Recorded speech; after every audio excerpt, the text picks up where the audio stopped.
textos, o texto de 2000 e 2002, ela trata os ditongos decrescentes apenas como resultado, uma das possibilidades da elisão, como camisa usada e contava histórias, né? Camisar usado e contava histórias, então que daria um ditongo decrescente, mas também depois a gente, o foco não é o ditongo crescente.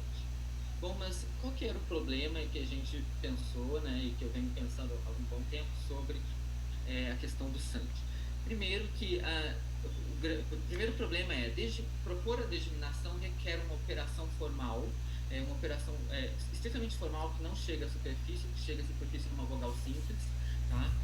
Mas que é uma operação desnecessária do ponto de vista simbólico, né, abstrato, porque você precisa geminar, né, tem duas vogais que estão em palavras diferentes, você gemina elas, ou seja, torna uma delas longa para depois degeminar.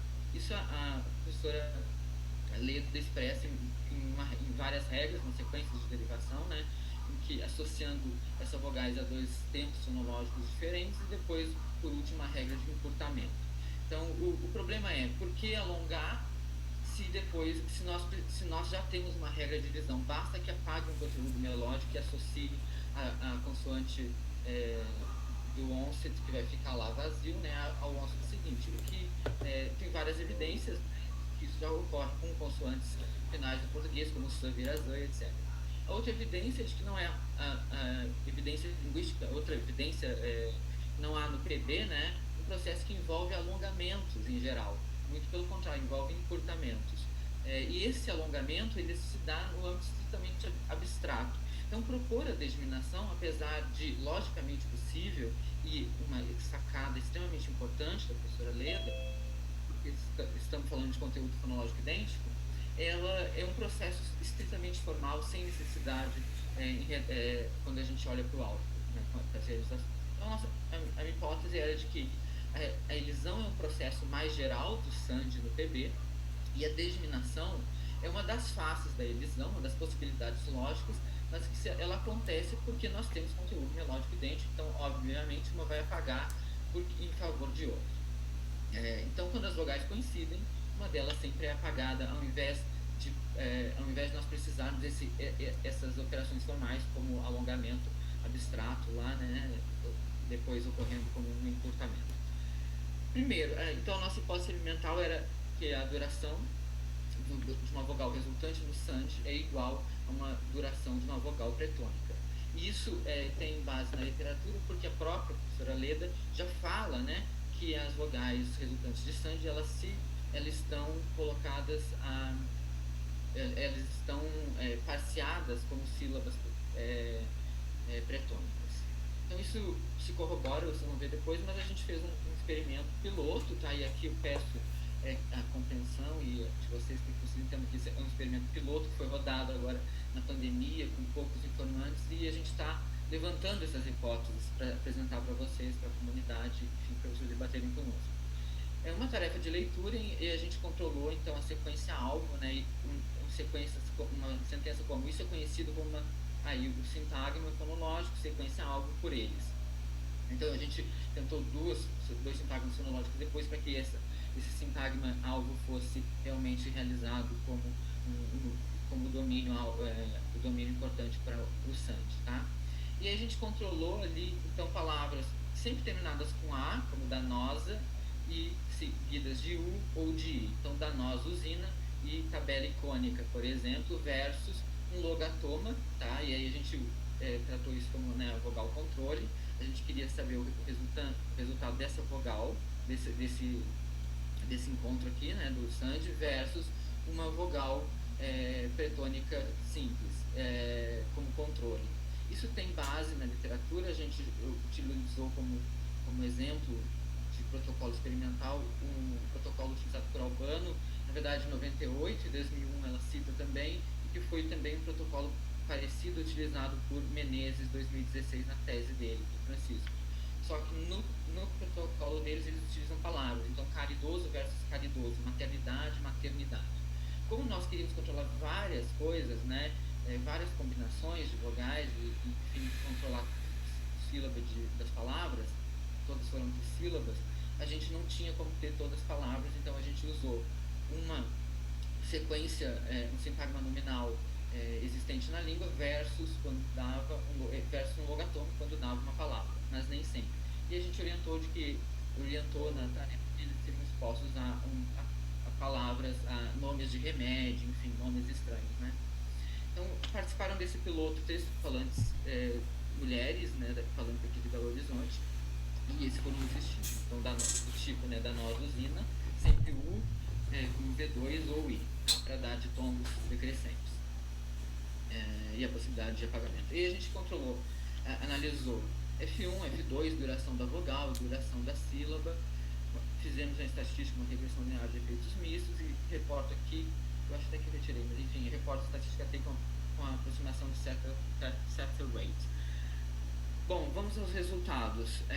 Então, primeiro, que a nossa hipótese de que as durações dessa vogal resultante do SAND era uma duração idêntica da pretônica, que isso se confirma, porque não há aqui, não há diferença significativa, desculpa, gente, diferença significativa entre a duração da vogal resultante de SAND, ou seja, uma vogal que sofreu elisão, então a gente teria aí só da nosuzina, né, como resultante de SAND, só U ou I, e esse U ou I se iguala e aqui eu estou reportando a duração, mas a gente fez, né, uma duração normalizada, usei score, aqui eu estou reportando com dados brutos, mas não há diferença quando a gente roda o teste para a duração do SAND em termos de do SAND versus a vogal ao controle lá na pretônica.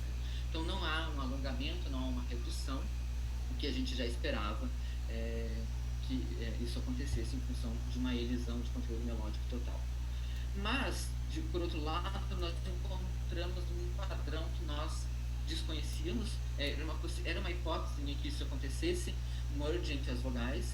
A gente encontra, além da elisão, casos em que a gente só tem I e U, né, o A apaga totalmente, aqui a gente vai ter, como vocês podem ver que aqui tanto eu tenho I em torno de 300 e U 370, 380 Hz, ou seja, uma elisão total. A gente tem caso de ditongo, e aqui eu reporto o F1 das vogais do núcleo do ditongo. A gente tem um A um pouco alçado, com uma mediana em torno de 550 Hz, 530 Hz, o que é uma vogal central, tá? Não é nem aquele A invertido, mas quase um schwa, tá? E também temos aí casos em que a gente tem um F1 desse ditongo, daria algo como E e OU, um F1 em torno de 450 para E, 470 para O, o que seria a média anterior para um lado e posterior para o outro. Então a gente tem a gente tem a elisão total da vogal A, a gente tem a ditongação, uma centralização da vogal A, então daria EI ou OU, e ainda temos um ditongo assimilado, do tipo E e OU, tá? Então da nosozina tabeleicônica, algo como possível resultado desse então um ditongo assimilado. Depois ainda encontramos não um ditongo, mas uma vogal média E e O, né, como fruto de uma que a gente chamou aqui de coalescência. Isso era uma hipótese que eu tinha que isso poderia ocorrer em função de um mecanismo de evitar o apagamento, né? Isso a gente já conhece na literatura, foi consagrado lá que as línguas tendem a evitar e tendem a apagar, né? Se consagrou lá na OT com o Max e Depp, enfim. Então, de certa forma, o que a gente tem na coalescência são duas forças aí sendo evitadas, né? Esse apito aí é de tempo, não? Então tá.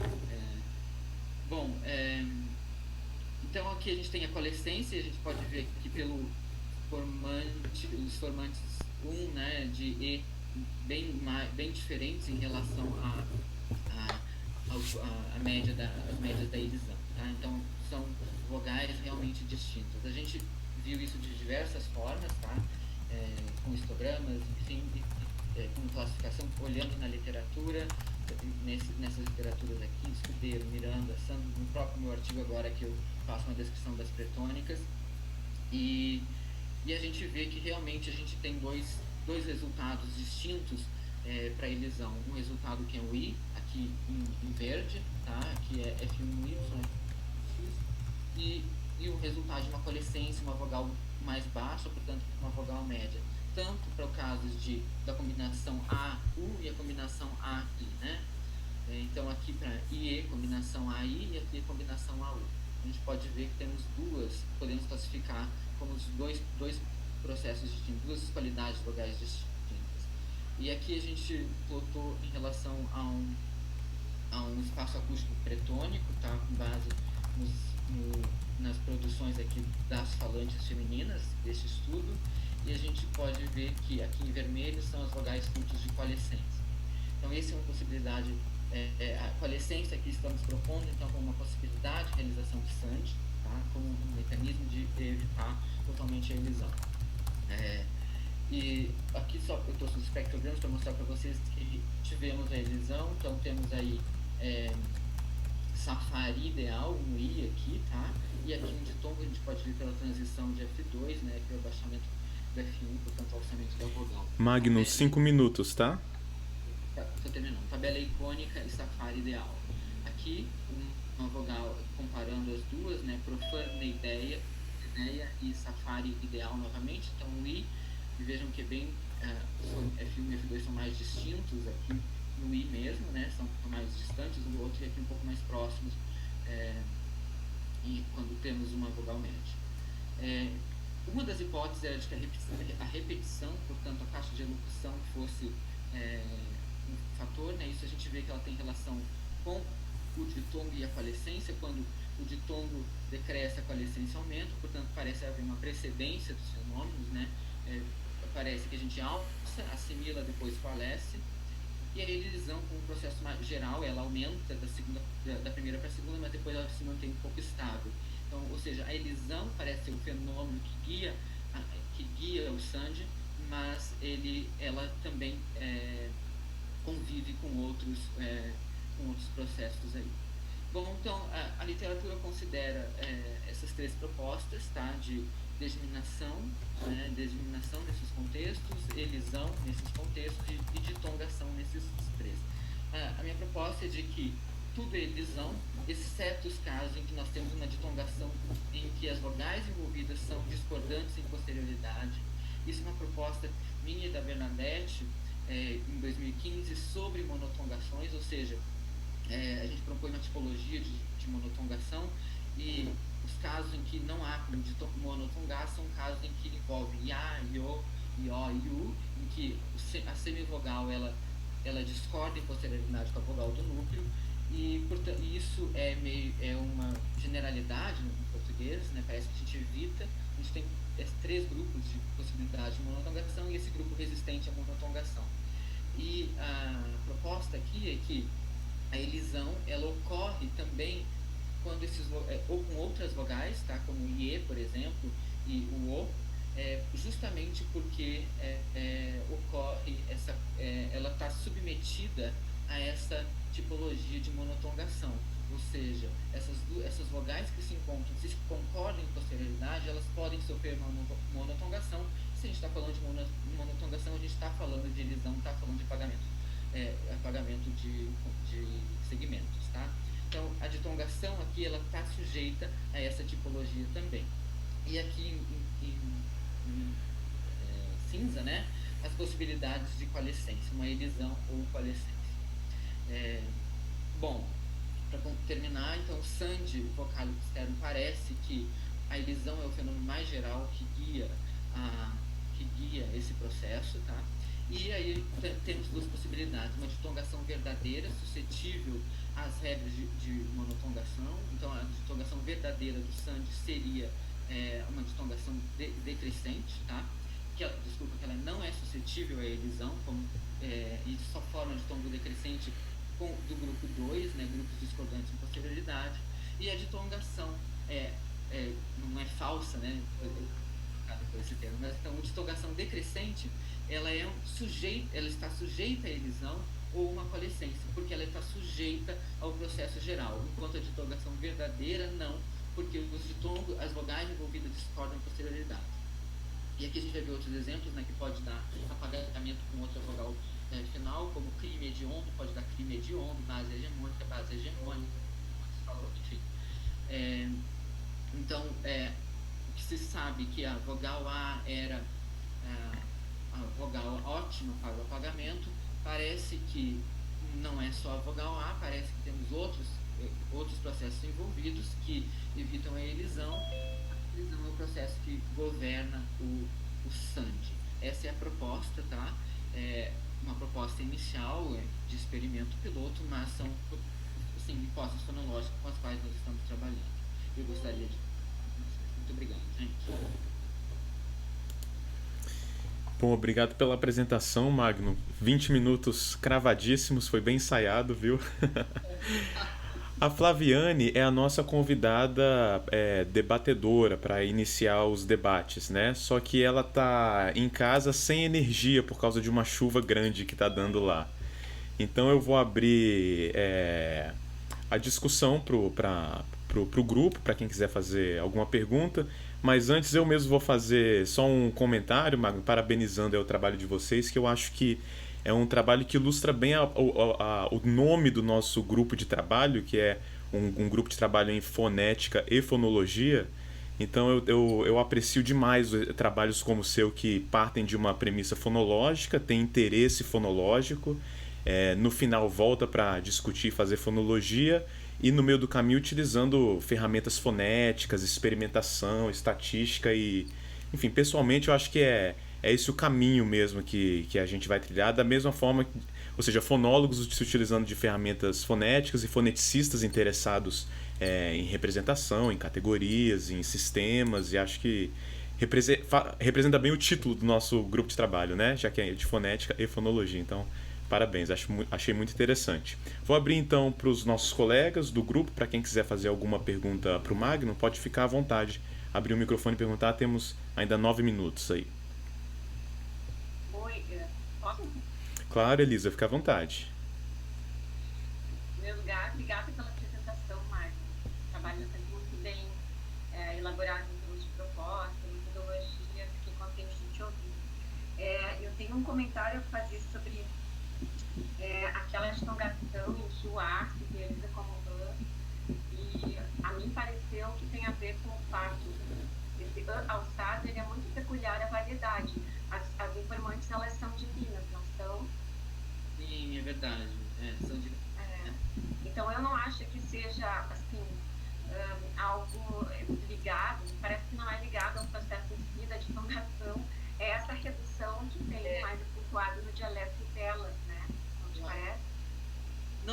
Não sei, teria que ver, mas eu acho que isso é uma possibilidade, sim. Eu acho que até é bom, né, para a gente incluir outros falantes.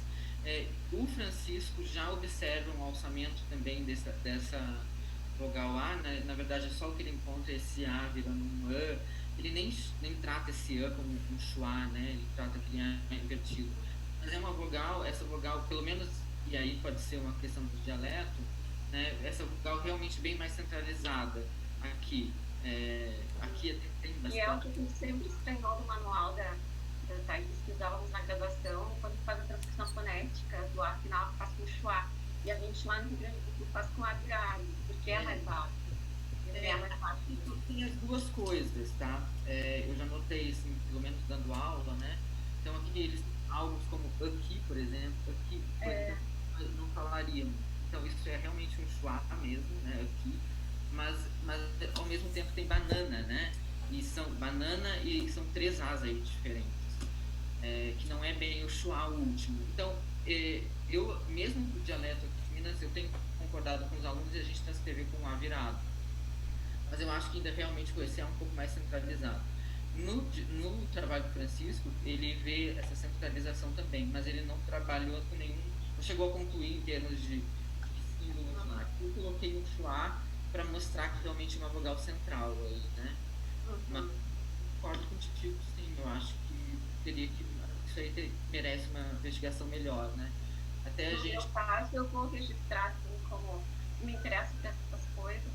E aí, o trabalho do Guilherme e do Marco não centralizou, entende? E eu acho que é alguma coisa bem relevante em termos de português brasileiro, a gente dá uma comparada em como esses processos, esses mesmos de stand, operam face a esses outros que são regionais, que têm controles regionais, né? Porque se tem alguma diferença, eu achei bacana. Verdade. O que a gente queria focar aqui, porque era uma hipótese que eu tinha, na verdade, de ocorrer essa convalescência, mas com IU. Nunca imaginei que isso pudesse acontecer com A, na verdade. E aí, eu e o Guilherme trabalhando, a gente montando o piloto, isso surgiu.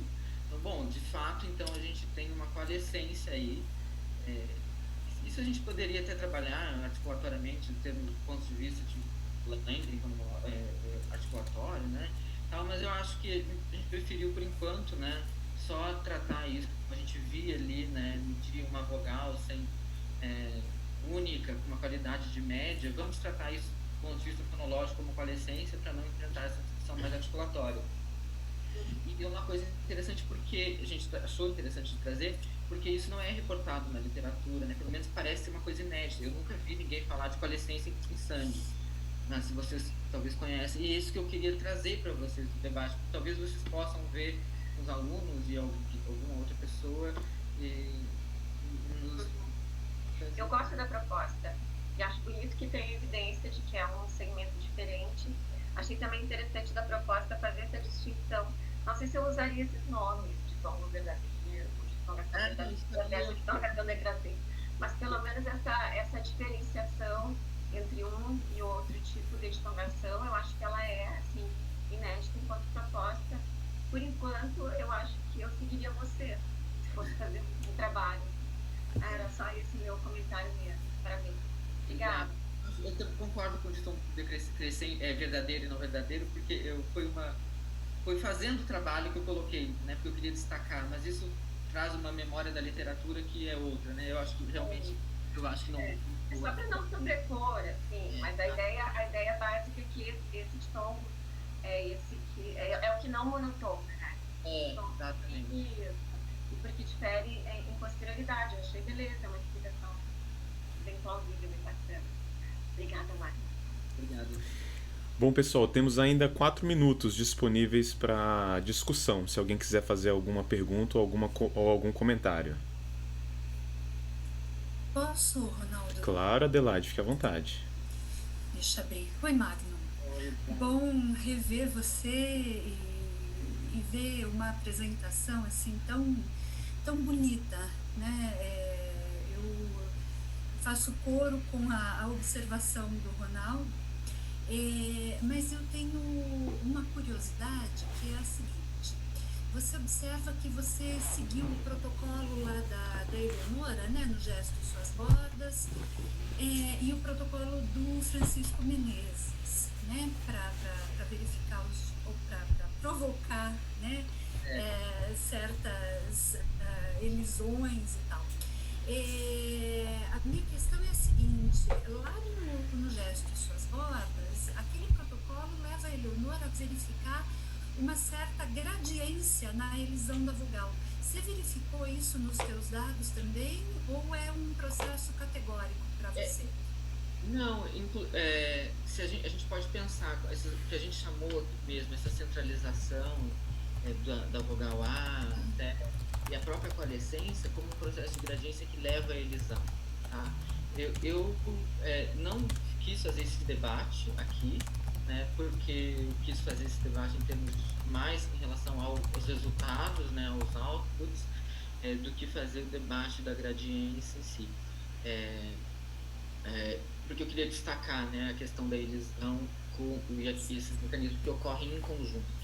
Mas a gente poderia interpretar sim como um processo, com esses dois ocorrendo como processos gradientes em favor da elisão, como se a elisão fosse o alvo, né, o dom, digamos assim, sei lá, pode dizer. Uma espécie de ponta de contínuo, né? Ponta, exatamente. Aquilo guia, mas nesse caminho a gente tem outras coisas ocorrendo. É uma possibilidade interpretativa, sim. Né? Até eu pensei em trabalhar com uma medida que saiu agora no Journal of Phonetics, mas é uma medida articulatória de intervalo interlator. Eu tentei pensar nisso e voltei várias vezes porque a gente está pensando aí em dar um ditongo, então é melhor trabalhar só com transição de F2, né? Em vez de um articulatório, até porque não temos equipamento articulatório aqui, teria que derivar isso através de análise acústica. Mas a possibilidade de verificar uma gradiência seria também através de um intervalo interquator, porque a gente pode medir a diminuição desse intervalo entre os platôs, né? E aí a gente, portanto, poderia dizer realmente o ditom, a coalescência só se dá porque existe o ditom. É uma hipótese, mas não tem como ainda dizer, né, totalmente. Sim, tá joia. Obrigada, Magno. Obrigado, Adelaide. Bom, agradeço então ao Magno e ao Guilherme pela apresentação, a Elisa e a Adelaide pelas questões levantadas. A Raquel ainda está com um problema técnico e imagina, deve estar super ansiosa por causa disso. Ela vai ficar ali tranquila com a nossa monitora tentando resolver. E eu vou então ir para o nosso plano B que a gente tinha combinado, que é subir a apresentação então da Tainan, que vai apresentar o trabalho em coautoria com a Luciane Tenani, tá? Então, Tainan, pode ficar à vontade para investigar adjuntos adverbiais que estão deslocados à esquerda no português brasileiro. E 3 questões fazem parte dessa discussão, perpassam toda ela, que seriam quais as características do fraseamento prosódico dos adjuntos adverbiais deslocados à esquerda? Quais seriam, então, as pistas fonéticas relevantes para caracterizar esse fraseamento? E quais fatores linguísticos afetariam possivelmente esse fraseamento? Então, basicamente, nós tentamos trabalhar com essas 3 informações sobre o fraseamento prosódico dessa estrutura, pistas fonéticas, fatores linguísticos. E essas questões estão extremamente vinculadas aos objetivos mais amplos da pesquisa, que seriam de justamente caracterizar o fraseamento prosódico das estruturas adverbiais, tanto neutras quanto topicalizadas. E, então, observar a partir dessa caracterização como fatores linguísticos podem afetar esse fraseamento.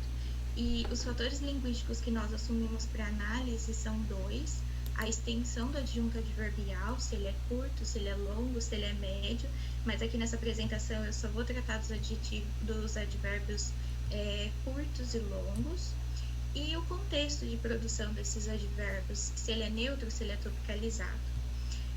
Algumas hipóteses foram feitas prévias ao teste de produção de fala controlada que nós realizamos para fazer essa investigação. E essas hipóteses basicamente consistiam em, do nosso ponto de vista, a nossa expectativa era de que haveria uma alteração no fraseamento dessas estruturas da seguinte natureza: para as estruturas curtas, a gente esperava que elas não tenderiam a formar uma fronteira de frase intuacional quando elas eram produzidas de forma neutra, mas formariam quando de forma topicalizada. E para as estruturas longas, nossa hipótese inicial era de que elas tenderiam a formar fronteira de frase intuacional, independentemente se o contexto da produção era neutro ou era topicalizado. Então, nessa apresentação, nós vamos trabalhar com essas 2 estruturas. Amanhã, nosso juiz decidirá o caso, em que amanhã é um adjunto adverbial curto, e no final da tarde de sexta, nosso juiz decidirá o caso.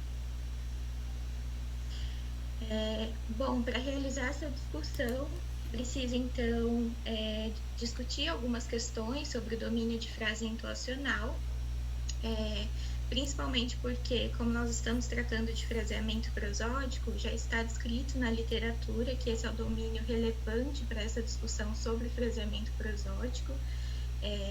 Então, os trabalhos indicam, né, o domínio de P como aquele a investigação do fraseamento prosódico ocorre.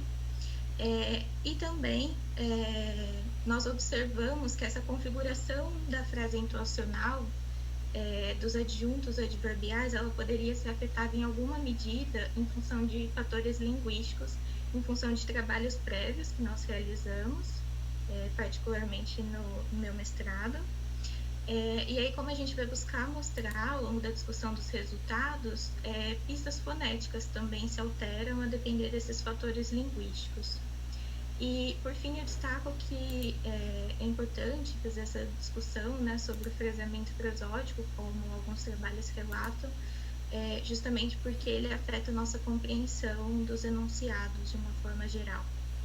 E eu mencionei agora há pouco que nós investigamos, né, essas pistas fonéticas, é uma das questões norteadoras do trabalho, e aí nós selecionamos particularmente 3 para investigação: a pausa, a variação de episédio e a duração, porque não só para o português, mas em demais línguas, né, foram as pistas descritas como aquelas mais robustas para investigação e para delimitação, caracterização do domínio de frase intuacional. E comento brevemente que o nosso referencial teórico é aquele, né, que está no slide. Então nós nos ancoramos nos pressupostos da fonologia prosódica, nas considerações da fonologia intuacional, especialmente para fazer a análise dos dados, e também nos ancoramos em trabalhos que tratam do fraseamento prosódico no português brasileiro, incluindo alguns trabalhos que já trazem uma discussão sobre o fraseamento prosódico de estruturas topicalizadas. Bom, eu passo então a tratar do experimento de produção de fala para investigar as questões que eu comentei nos slides anteriores. Nós organizamos um experimento de produção de fala. As participantes dessa pesquisa foram 13 mulheres, todas naturais, residentes do estado de São Paulo. A faixa etária delas era entre 18 e 35 anos, e todas elas têm ensino superior completo ou ensino superior em andamento nesse momento. E a elaboração do material de pesquisa passou por um conjunto de elaborações, se é assim que eu posso dizer, porque nós elaboramos 2 conjuntos de textos lidos, né, 2 conjuntos de enunciados. Cada um desses conjuntos tem 14 contextos. Então, aqui no slide, vocês podem observar um desses contextos para uma das sentenças que nós vamos discutir. Então, nós criamos esses contextos, e cada contexto tinha a sentença-alvo caracterizada por adjunto adverbial deslocado à esquerda. Então, nós tínhamos um par de sentenças, o mesmo par, né, a mesma estrutura, e inserimos em contextos. Mas é importante destacar que alguns fatores foram controlados nesses contextos. Então, nós criamos os contextos de modo que as informações contidas neles favoreciam a leitura ora neutra dessa sentença, ora topicalizada. Além disso, uma outra questão que foi controlada nesse material elaborado foi o próprio adjunto adverbial. Então, como eu comentei há pouco, a extensão é um fator linguístico investigado na pesquisa. Então, a extensão foi controlada, particularmente no que se refere à ramificação sintática e ao peso dos adjuntos adverbiais. E nós inserimos vírgulas após os adjuntos adverbiais para aquelas estruturas que nós esperávamos que houvesse uma leitura topicalizada da sentença, particularmente porque nós fizemos um estudo piloto antes de desenvolver esse teste. Nós percebemos que os outros participantes que participaram do experimento piloto tendiam a fazer uma leitura mais topicalizada quando a estrutura adverbial apresentava vírgula logo na sequência. Bom, então aqui é só um exemplo, né, dos detalhes sobre o design experimental. Como eu comentei com vocês, são 2 conjuntos, certo? E aí nós controlamos a ramificação sintática e o peso fonológico. Então vejam, por exemplo, que amanhã é uma estrutura não ramificada, com 3 sílabas, então ela é considerada curta, né? Nós estamos entendendo peso fonológico como o número de sílabas da estrutura. E na quinta também é uma estrutura curta, de 3 sílabas, mas ela tem ramificação sintática. Então nós fomos criando pares que permitiam essa interação entre ramificação sintática e peso fonológico. E também é importante destacar que não só contrapomos esses pares, mas para cada um desses adjuntos adverbiais, nós criamos, como eu disse no slide anterior, 2 contextos, um para favorecer a leitura neutra, um na tentativa de favorecer uma leitura topicalizada. E aí, logo na sequência desses adjuntos adverbiais, vinha uma estrutura fixa, uma sentença fixa, no conjunto 1 e também no conjunto 2. Bom, depois que nós desenvolvemos os experimentos, foram realizadas as gravações em celular. Infelizmente, não foi possível que os participantes se dirigissem ao laboratório para fazer a gravação, porque nós estamos nesse momento de pandemia. Então, cada participante recebeu orientações sobre como realizar essas gravações de forma a não alterar a qualidade dos áudios e evitar ruídos, por exemplo. Todos aqueles contextos, os enunciados, foram randomizados com um conjunto de enunciados distratores e, posteriormente, depois de coletados, esses áudios foram editados e normalizados no software Soundboard 8.0. Quem realizou essa tarefa foi o técnico de recursos visuais do Laboratório de Fonética da Unesp. E esse projeto já está aprovado no Comitê de Ética. Passo, então, a discussão de como nós fizemos a análise dos dados. Todas as análises foram feitas e ainda estão sendo feitas no PRAT. Então, nós extraímos medidas, né, da pausa, da duração, e atribuímos tons às sentenças alfa do experimento. Para a pausa e para a duração, essas medidas do valor exato de cada uma foram extraídas em milissegundos. E quando eu comentar os resultados sobre a duração, eu explico porque nós adotamos diferentes medidas para extrair a duração dos segmentos. E depois que foi feito esse levantamento quantitativo dos dados, nós observamos as médias, comparamos as médias, e para a duração especificamente foi possível realizar um teste de ANOVA no SPSS. Bom, eu passo então a discussão dos resultados. Eu vou tratar de forma separada de cada uma dessas pistas fonéticas e começo tratando da pausa. Então, aqui nesse slide, nós tentamos organizar as informações para que fosse possível observar que há uma interação entre pausa e contexto linguístico, se a estrutura é neutra e tropicalizada, e também com a extensão, se a estrutura adverbial é curta ou é longa. Então, vejam que nos contextos lidos pelos participantes, quando lido de forma neutra, a média de pausa é muito menor do que quando nós temos estruturas tropicalizadas. Então, nós observamos que há uma diferença bastante significativa aqui. E quando nós observamos a extensão no que diz respeito à pausa, quando nós temos adjuntos adverbiais curtos, também a pausa é menor, quando ela existe, do que quando nós temos adjuntos adverbiais longos. Mas essa diferença não é tão significativa aqui. Nós observamos uma distância maior entre essas médias do que entre essas médias. Então, aqui eu coloquei um exemplo brevemente, só para vocês observarem, né, o que foi uma produção de uma estrutura como Amanhã Nosso Juiz Decidirá o Caso, sem pausa e com pausa. Amanhã Nosso Juiz Decidirá o Caso. E essa era uma estrutura neutra, sem pausa.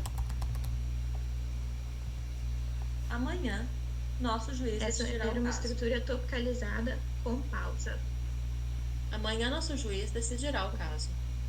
Bom, passo então a tratar da duração, né, e da relação que nós observamos nos dados, quando a pista fonética analisada era a duração. Como eu disse para vocês há poucos minutos, nós optamos por analisar a duração para diferentes segmentos. Então, nós observamos a duração para a sílaba tônica, para a vogal acentuada, para o último segmento e para a palavra. E isso acontece particularmente porque não há ainda no português informações robustas, pistas robustas de onde ocorre o alongamento pré-fronteira. Então, nós sabemos que o alongamento pré-fronteira ele pode ser capturado pela extração da medida de duração. Alguns estudos reportam a sílaba tônica como contexto que favorece a observação do alongamento pré-fronteira. Tainan, faltam 5 minutos, tá? Tudo bem, estou quase concluindo. Mas os estudos também apontam que isso é variável a depender da estrutura que se analisa, da variedade analisada, dos participantes da pesquisa. Então, nós nos ancoramos em Frota, que fez uma descrição para o português europeu, e decidimos incorporar, então, mais de um segmento de análise para extrair a duração. E a informação importante a ser destacada desse gráfico é que, não, independentemente do segmento que nós observamos, quando a estrutura é neutra, a duração tende a ser menor do que quando a estrutura é topicalizada. Então, a estrutura topicalizada favorece o alongamento pré-fronteira. Bom, também para os dados de duração, a partir das médias, nós realizamos um teste de ANOVA, e aqui nós trazemos algumas informações para vocês dessa relação da medida de duração daqueles segmentos, tanto quando o fator linguístico era o contexto, quanto a extensão. Então, vejam que esse resultado de ANOVA reforça o que eu disse há pouco, que as estruturas topicalizadas favorecem o alongamento pré-fronteira, mas ele avança na medida que ele mostra onde esse alongamento ocorre de forma mais significativa. Então, geralmente é na sílaba tônica, ou no último segmento, ou na palavra como um todo, o adjunto adverbial como um todo. Isso sem considerar a extensão do adjunto adverbial. Quando a gente olha para a extensão do adjunto adverbial, vejam que, se a estrutura for curta, os resultados apontam que o alongamento acontece especificamente para a vogal acentuada e para o adjunto adverbial como um todo, a palavra. Mas, se a estrutura for longa, né, no final da tarde de sexta, por exemplo, o alongamento ele é mais visível na sílaba tônica. Bom, passo por fim, então, a tratar dos eventos tonais, e nós observamos que havia também diferenças para amanhã nosso juiz decidirá o caso e no final da tarde de sexta nosso juiz decidirá o caso, quando nós observamos e atribuímos tons, né, aos dados. Então, vejam que para estruturas adjuntos adverbiais curtos, nas leituras neutras, geralmente nós não temos tons de fronteira, a tendência é não haver tom de fronteira, mas sim contornos predominantes como L mais H asterisco ou H mais L asterisco. De forma contrária, para as estruturas curtas, como nós prevíamos na hipótese inicial, nós temos aqui tom de fronteira, então nós temos uma tendência a ver tom de fronteiras, mais dados, né, desse tipo, e os contornos predominantes são esses três sinalizados em vermelho. Esse resultado ele é bastante significativo porque outro estudo realizado por Moraes e Orsini em 2003 para outro tipo de estrutura aponta que L mais H asterisco L%, que foi um dos padrões significativos encontrados para estruturas topicalizadas curtas nesse estudo, é um padrão também encontrado para dados de topicalização no Rio de Janeiro.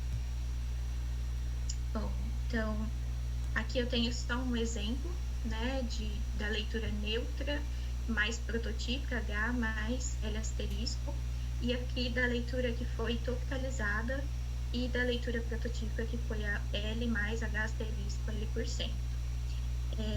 Eu vou passar para a discussão desse slide, em função do tempo, para discutir, então, o que acontece quando a estrutura é longa.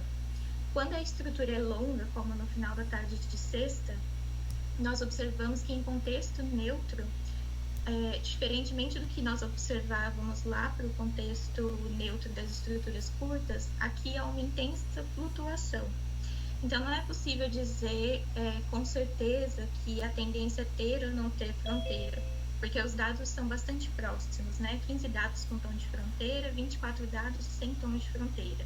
Nós observamos contornos predominantes, mas, como eu disse, não é possível afirmar que tem ou não tem tom de fronteira. Para o contexto topicalizado, esse cenário é um pouco distinto. A tendência é haver tom de fronteira para estruturas adverbiais topicalizadas longas no português. Então, vejam que o contorno predominante nesse caso seria L asterisco L%, ou L asterisco H, H%. E aqui também, novamente, um exemplo, né? E aí nós temos, no final da tarde de sexta, não topicalizado, com o controle intencional prototípico, e no final da tarde de sexta, topicalizado, com o controle intencional prototípico. Bom, passo então para as considerações finais. Nós podemos observar, então, a partir da análise dessas 3 pistas, que as hipóteses iniciais se confirmam, porque o pesamento prosódico dos adjuntos adverbiais deslocados à esquerda se modifica, sim, a depender do contexto, se é neutro, se é topicalizado, e da extensão desse adjunto adverbial, se ele é curto, se ele é longo. E aqui nós temos um quadro resumo, né, das propriedades que nós investigamos, e dos resultados que nós obtivemos, sobre os quais eu tratei nos slides anteriores, no que diz respeito a ter ou não fronteira, a ter ou não pausa, a ter ou não tom de fronteira. Nós observamos também que existe uma hierarquia do alongamento para a fronteira, ele ocorre predominantemente em estruturas topicalizadas, do que em estruturas neutras.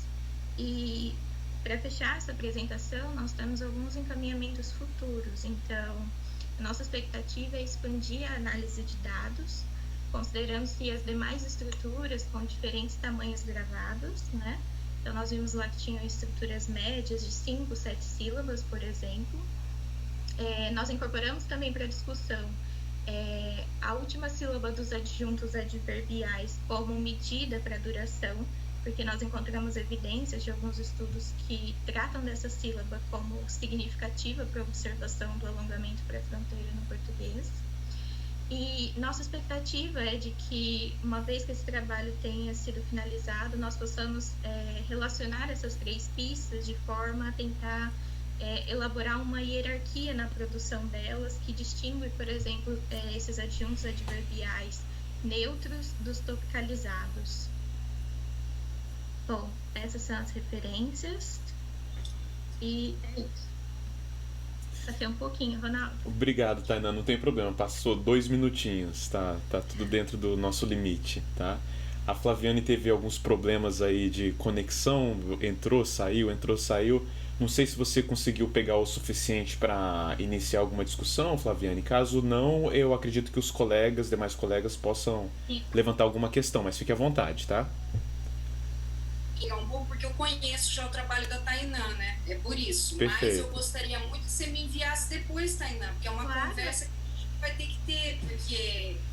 E infelizmente deu apagão, né? A internet ficou instável, enfim, problemas tecnológicos. Mas as perguntas que eu te faço se vocês notaram alguma diferença entre ramificação sintática e ramificação prosódica, porque eu vi que vocês usaram subitamente, e se isso se isso deu alguma diferença em relação a 2 palavras prosódicas, né, em sintagmas diferentes. E outra pergunta, se vocês vão fazer teste de percepção. Eu gostaria de ter feito mais perguntas, mas peguei tudo pela metade, né? Bom, sobre a ramificação sintática e peso fonológico, eu tenho a impressão de que sim, tem alguma distinção, só que nós temos ainda os dados coletados e analisados separadamente. Então, nesse momento, a gente está terminando de atribuir os tons para esse tipo de estrutura, aquelas ramificações com futuramente, subitamente. Então, eu acredito que sim, tem alguma distinção, mas eu preciso avançar um pouco nisso para conseguir ter um pouco mais de resultados para observar essa interação.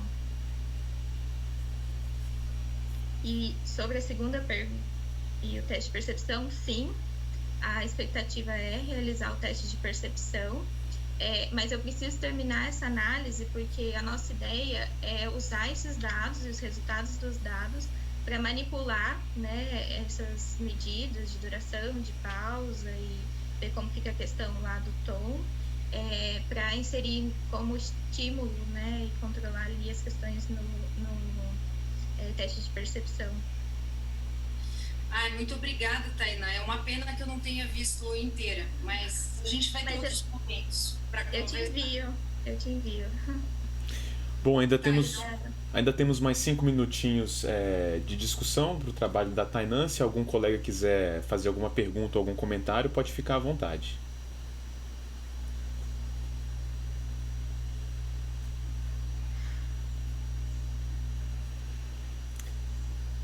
Bom, Ronaldo, eu tenho sim, então. fique à vontade, Flaviane, vai lá. Então, deixa eu lembrar das coisas que eu tenho em relação ao teu trabalho.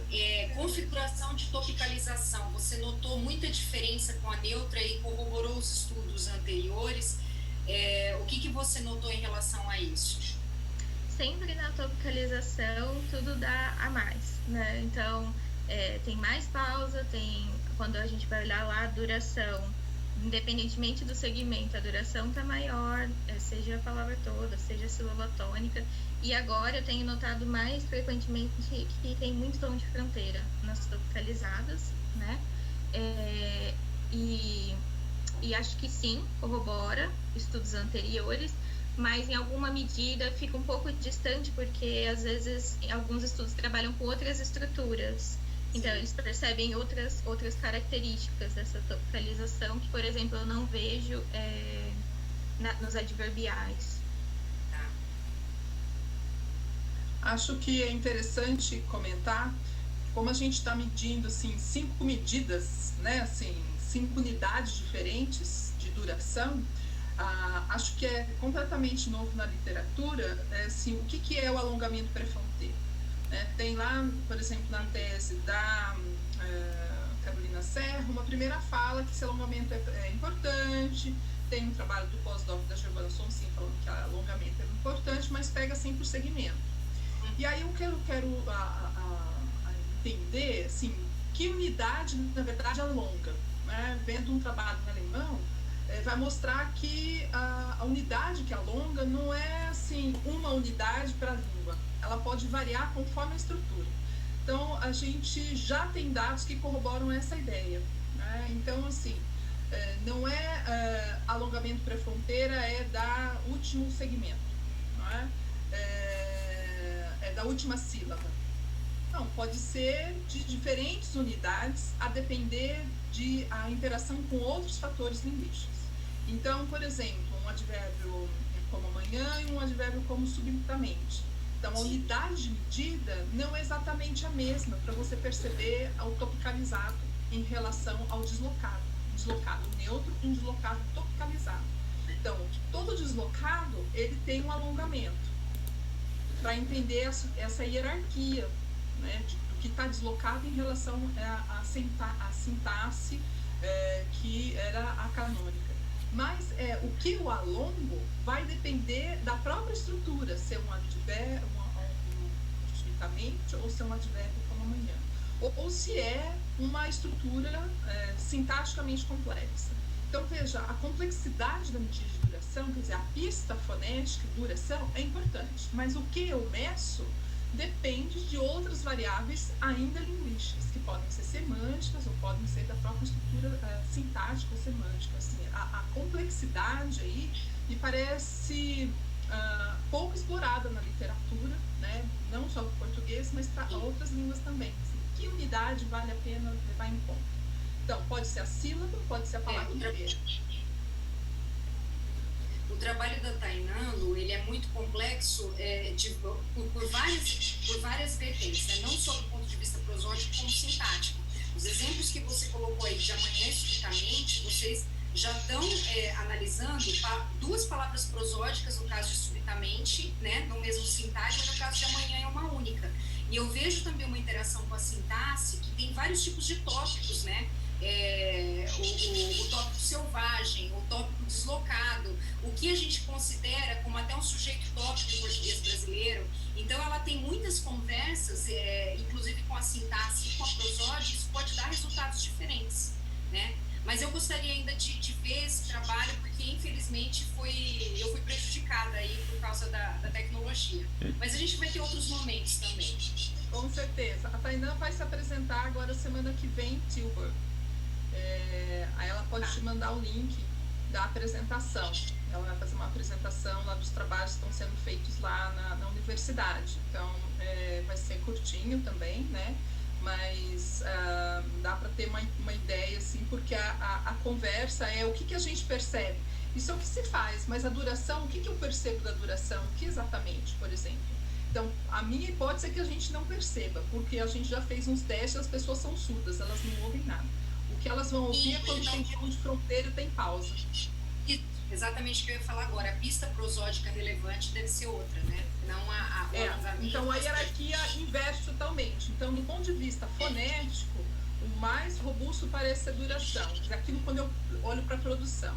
Quando eu vou para a percepção, a duração passa a ser o último da hierarquia, a pausa. Primeiro, se não tem a pausa, é a entoação. E a entoação é o que me dá a pista, se é deslocado, tropicalizado ou se é um deslocado neutro. Então, a entoação passa a ser a primeira pista fonética para a percepção e a duração última. E quando é produção, é o inverso. A duração passa a ser a melhor pista.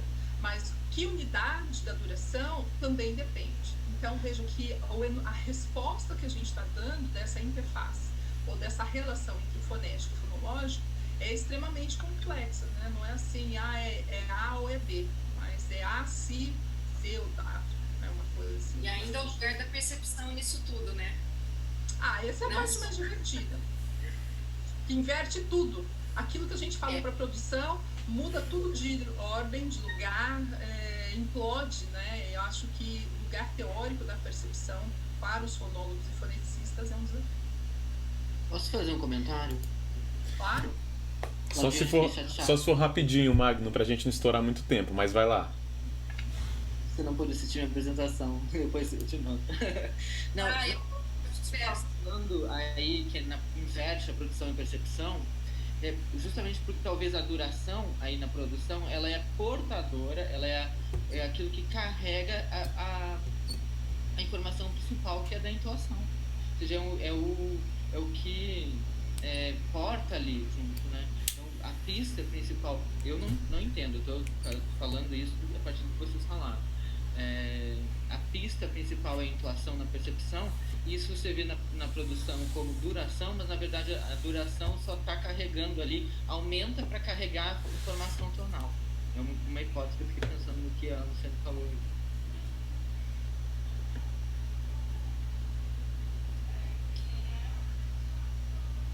Não sei, eu acho que o alongamento compensatório para a inserção de tom, ele é mais visto em português europeu. A gente tem uma relação ao contrário, viu, Magno? No caso do português brasileiro, a gente tem mais truncamento tonal, enquanto em português europeu, que a gente tem uma acomodação de tons por conta de alongamento, né? Inclusive, eles costumam fazer coisas como sal no final, né, do enunciado, para colocar o tom de fronteira. Então, eu não sei se essa relação é tão direta entre tom e duração no caso do português brasileiro, né? No português europeu, sim, eles alongam mais para ver uma acomodação tonal, mas no nosso caso é mais truncamento, então não consigo ver tanta relação.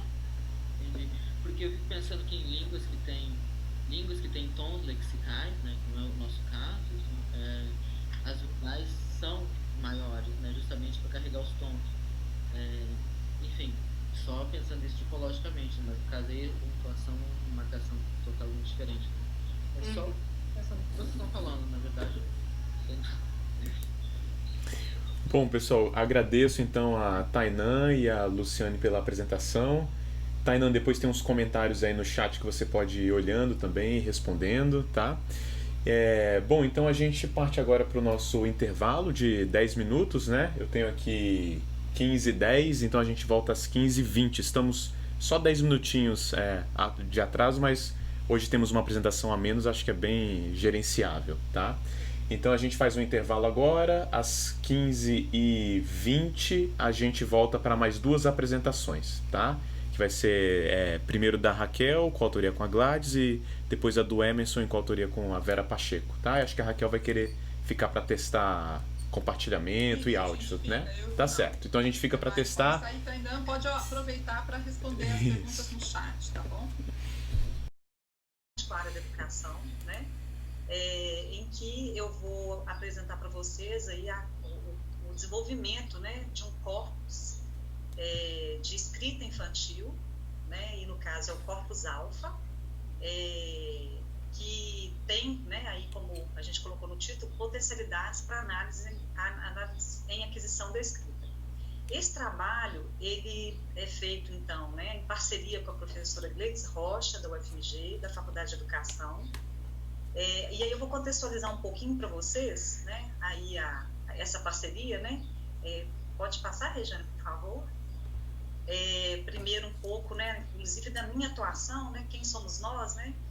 Eu também estou aí recém-chegada, né, filiada de novo à Ampol, porque também tive esse problema que vocês estavam justamente falando, né, eu era filiada como aluna de pós-graduação, e aí, né, eu sou da Universidade Federal de Lavras, que tem um curso de letras recentemente, eu estou aqui desde a fundação do curso, desde 2010, e, né, a gente tenho, né, desenvolvido, na verdade, desde do doutorado, né, comecei num trabalho até com a professora Thais Cristóforo, que foi minha orientadora, num trabalho de constituição de corpos, né, comecei lá com a Thais, no projeto Elabore, e ela tem, né, esse corpus, né, de escrita infantil, e trabalhando, né, aí na área, em trabalhos, né, voltados também para a área de educação, com a interface com a educação, mais especificamente na alfabetização, que eu tive a oportunidade de, então, com a professora Gleides Rocha, que é da educação,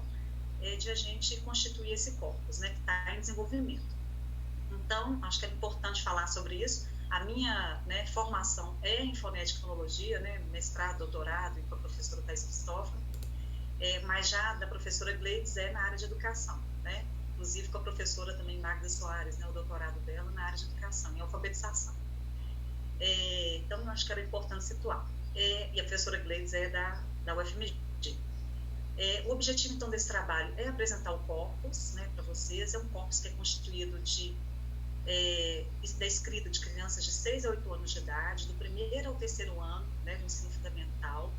Então, são bem as crianças ali no ciclo de alfabetização, que hoje, até pela BNCC, seria, né, o ciclo de alfabetização seria até o segundo ano, né, então seria de 6, 7 anos, e 8 anos seria consolidação da alfabetização, né, na proposta aí do governo. Mas, né, a gente ainda está tomando, né, tem esse período aí de 6 a 8 anos. O corpus conta, aí que tem toda, né, a especificidade que eu vou tratar com vocês, com cerca de 1 milhão de itens de escrita. Estou até falando itens, porque esses textos, né, das crianças, não só textos, vocês vão ver aqui, né, produção de texto, é o chamado PAEBS, essa avaliação, que eu vou explicar mais à frente. Pode passar, Regiane, por favor? Também é importante dizer, a gente vem desenvolvendo esse projeto já há um bom tempo, né, desde 2012. Primeiro a gente conseguiu um financiamento do próprio INEP, um edital que o INEP lançou, que a gente conseguiu um financiamento para digitalizar as imagens, né, e depois a gente continuou conseguindo também, né, as bolsas, né, de iniciação científica, e um outro projeto que a gente conseguiu também aqui em Minas, pelo FAPEMIC, né, que possibilitou a gente criar o programa para né, colocar o corpus aí de forma digital. E aí, né, o trabalho ele vai estar, então, né, inserido aí nessa questão dos corpora, né, de linguagem infantil, principalmente no caso da escrita, né, e que a gente tem aí, só dando aí 2 exemplos, né, importantes, que é o corpus que eu falei da professora Thais Cristóforo, do projeto Elabore, e o corpus também da professora Ana Ruth, né, Moresco Miranda,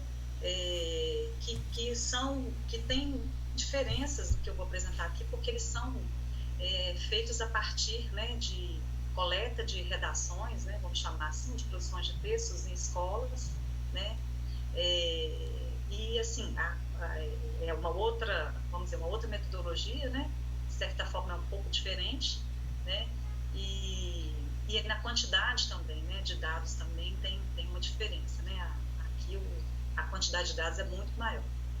Bom, pode passar, por favor. Bom, aqui, como se trata, né, então, de um corpus de linguagem infantil, acho que é importante falar um pouquinho aí dos conceitos de alfabetização e letramento, né, e aí eu tomo como referência, né, a Magda Soares, né, né, que vai falar que a alfabetização, né, seria, né, estaria ligada à questão da apropriação do sistema de escrita, a um sistema notacional, né, que representa a fala, então a criança, num sentido mais estrito, né, a questão da decodificação e da codificação, né, e que a criança, então, para escrever, para ler, ela vai ter que passar por esse processo de apropriação desse sistema de escrita alfabética, né, e a dimensão do letramento, que já é, né, assim, que transcende, vamos dizer assim, a alfabetização, né, que assim, em princípio, né, a literatura, né, vai apontar a importância de se trabalhar os dois ao mesmo tempo, né, essas duas dimensões, mas é diferente, né, aí acho que o letramento tem a ver com os usos da leitura, usos sociais da leitura e da escrita, né, mas é isso, né, vai para além da alfabetização, inclusive continua, né, vida fora do sujeito, né, antes, né, durante o processo é importante, né, de alfabetização que ocorra junto e depois também. Bom, e aí eu queria destacar, né, uma importante perspectiva, né, que a professora Soares, né, que Soares aponta, né, e aí Soares 2016, né, vai falar isso antes, mas aí esse livro, né, os métodos de alfabetização, que ela vai destacar a questão da faceta linguística da alfabetização, né, que a alfabetização tem muitas facetas, uma delas é a linguística, né, e ela vai até dizer que é a especificidade da alfabetização, e que essa faceta ficou, até por uma questão aí, vamos dizer assim, né, dizendo grosso modo, né, um entendimento errôneo sobre o que é o construtivismo, né, acabou sendo deixada de lado, né, então as unidades sonoras, né, no processo de alfabetização, é como se não, agora não tem que trabalhar com isso, né, com ortografia, e vamos deixar isso de lado. Com isso se perdeu a especificidade da alfabetização, então ela, né, aponta para a importância, né, de se retomar isso, né. Eu acho que nesse sentido aí o trabalho, né, né, essa questão de corpora, né, voltados para a linguagem, para a língua escrita, né, e das crianças, linguagem escrita das crianças auxilia, né, e aí ela vai, né, então falar de recuperar essa faceta, a faceta linguística, que é a especificidade da alfabetização, né, e aí alguns estudos, né, dentro da linguística que eu gostaria também de ressaltar, né, voltados para a alfabetização, né, dizer que a gente tem estudos importantes, né, só citando alguns aí, né, da Balvi, Fiade, Mayrink Sucedson, né, por exemplo, 97, Sclia Cabral, 2003, Oliveira, né, Marco Antônio de Oliveira, 2005, Cagliari, né, que na verdade desde os anos 90, né, vem tratando aí dessa relação da alfabetização com a linguística, né, então é isso. Aí, próximo slide, por favor, Regina. E aí, o que é contextualizar para vocês agora é falar um pouquinho sobre a avaliação, né, do PAEPS Alpha, porque é dela, né, que advém aí os dados, né, de escrita do corpus alfa. Inclusive vai possibilitar o que eu estava até dizendo, das potencialidades vão estar muito aí também delineadas por por conta dessa proveniência, né, dessa origem aí, dessa avaliação diagnóstica. É uma avaliação que é aplicada no estado do Espírito Santo, na verdade desde 2000, mas ela é realizada desde 2008 de modo longitudinal, né, nas turmas de primeiro ou terceiro ano do ensino fundamental, e aí sem entrar muito em detalhes, mas, né, ela é inovadora, assim, né, quando ela fez essa proposta, né, de avaliar mais precocemente as crianças, logo quando entram na escola, tem a experiência também, né, de Sobral, né, que é fundamental também, mas aí tem o PAEPS Alpha, que é, né, do Espírito Santo também, que, né, traz essa contribuição, né, de avaliar mais precocemente, né, e inclusive de modo longitudinal, né. Então, pega a criança na entrada do ensino fundamental, logo que ela entra, e aí, vou mostrar para vocês, são feitas pelo menos 6 coletas com a mesma criança, né, no período de aplicação, aí, do primeiro ao terceiro ano do ensino fundamental. São 2 coletas por ano, né, podendo ser até 6, né. Bom, aí uma outra questão também que é interessante, porque inclusive você tem itens comuns também, né, entre as aplicações. Então a mesma criança responde a um item, né, hoje, por exemplo, na entrada, né, de um ano, e pode ser que no próximo ano ela vai responder aquele mesmo item, né, vai ter que escrever ali. ter uma produção escrita em relação àquele mesmo item. Aqui a gente está trabalhando, né, está considerando os dados que a gente tem no programa, né, já consolidado. Nós temos os dados de 2010, 2011 e 2012. Até aproveito para dizer que assim, a gente está ainda no processo, né, a gente tem mais dados, na verdade são 2 milhões ao total, mas que a gente conseguiu colocar, né, hoje no banco a gente tem 1.125.006 produções, exatamente é isso que tem hoje. Bom, aí pode passar, por favor.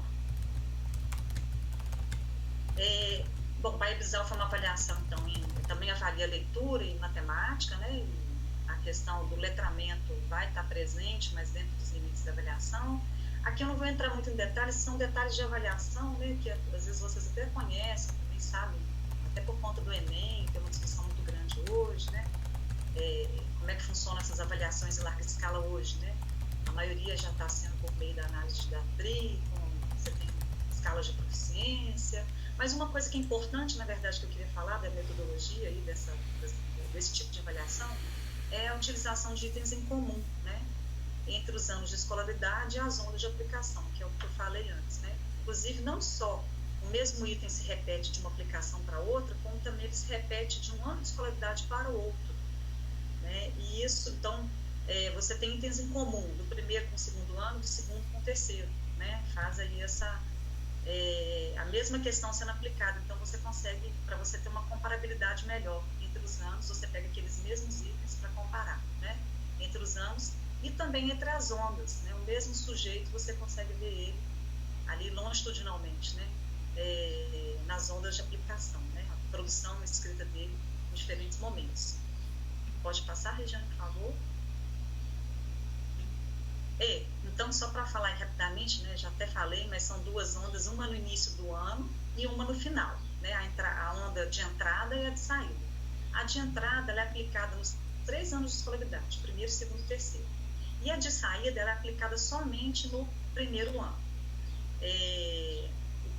Para falar a verdade, no início, até eu participei desse projeto, né, e de outros, né, inclusive de avaliação da alfabetização no Brasil, eu posso dizer que nos últimos anos eu participei de todas, né? A ANA, a Provinha Brasil, né?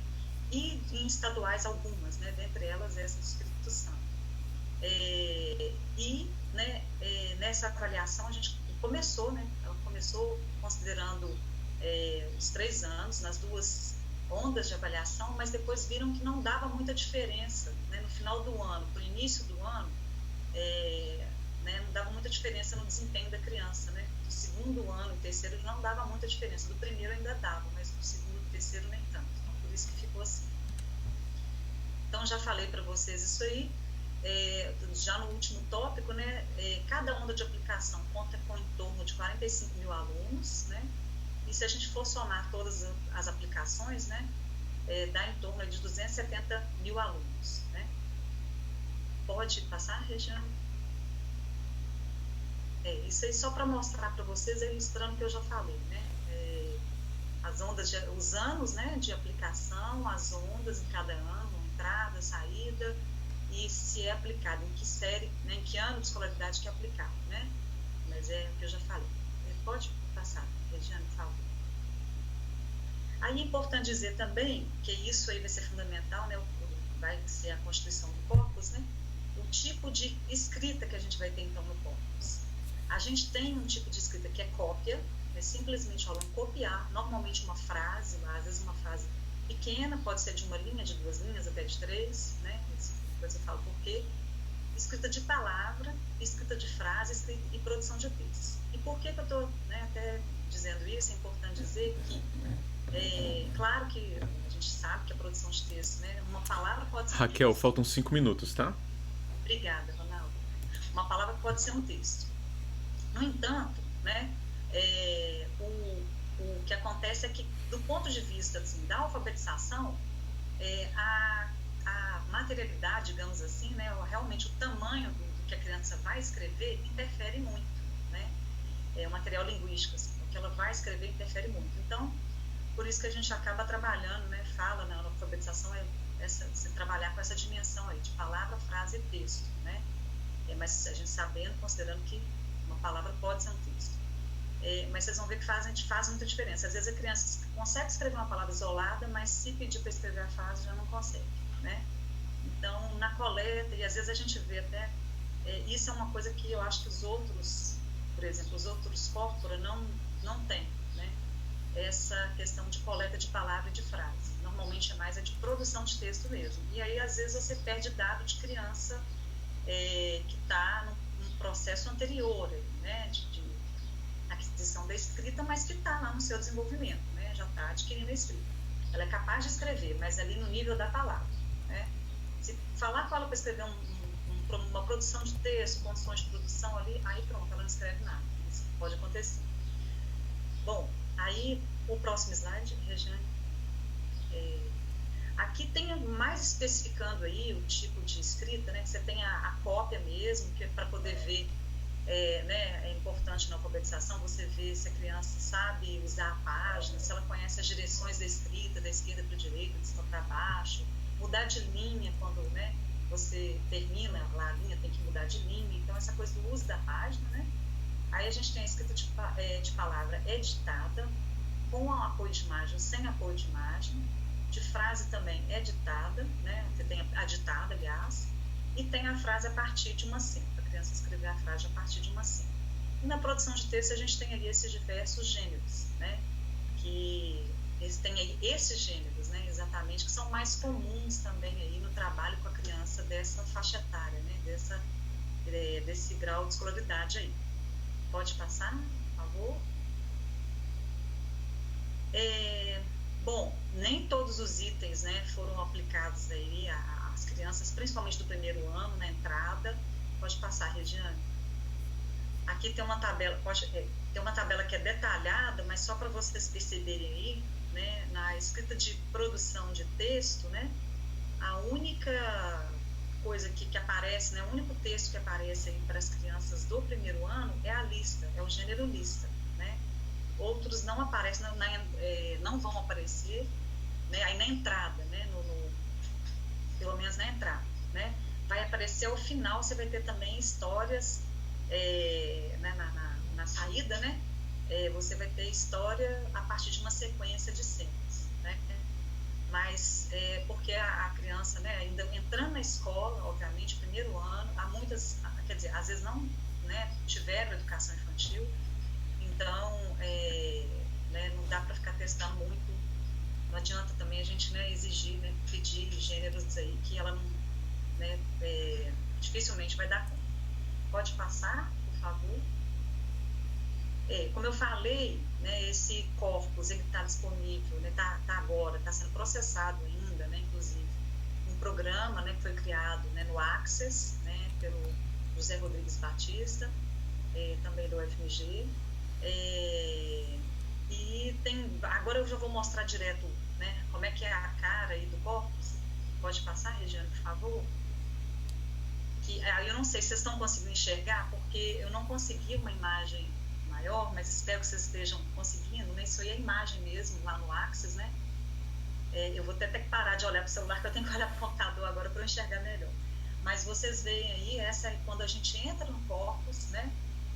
Como ele está agora, você então tem lá a possibilidade de fazer filtros, né? Então, primeiro pelo ano de aplicação, 2010 ou 2011 ou 2012, depois a onda de aplicação, se é a primeira ou segunda onda em cada ano, a série você pode, né, o ano de escolaridade, né, você pode selecionar, você quer só o primeiro ano, só o segundo ano, é possível selecionar, inclusive, a região lá, né, chamada regional, né, Superintendência Regional lá do Espírito Santo, município, né, a rede, se é estadual, municipal ou particular, se é rural ou urbano, a escola, a turma. É possível fazer uma série de filtros, como vocês estão vendo, bem detalhado mesmo, né? O turno também, né? Ainda usar na questão da avaliação de larga escala, a questão de descritor, né? Das habilidades que são avaliadas na prova, você pode, no teste você pode verificar. O tipo de item, então se é cópia, se é escrita de palavra, ditada, se é escrita de frase, a partir de cenas, se é produção de texto, recado, se é bilhete, tá aqui também, né? E o item mesmo, tem como eu pegar o mesmo item, né, e ver, né, ele, a aplicação, como é que se deu, né, pegando só aquele item, cada ano, cada onda, série, né. Aí eu vou mostrar umas outras telas só para vocês verem. Aqui eu selecionei, pode passar, Regiane, porque eu estou passando o meu, desculpa, gente. Eu selecionei aí, né, todos os anos de escolaridade, ondas de aplicação, ano de aplicação, mas selecionei uma regional, que aí já me aponta, eu posso, a partir do momento que eu seleciono a regional, eu consigo escolher o município, e aí eu consigo também escolher a escola e a turma, né? Então essa é uma possibilidade.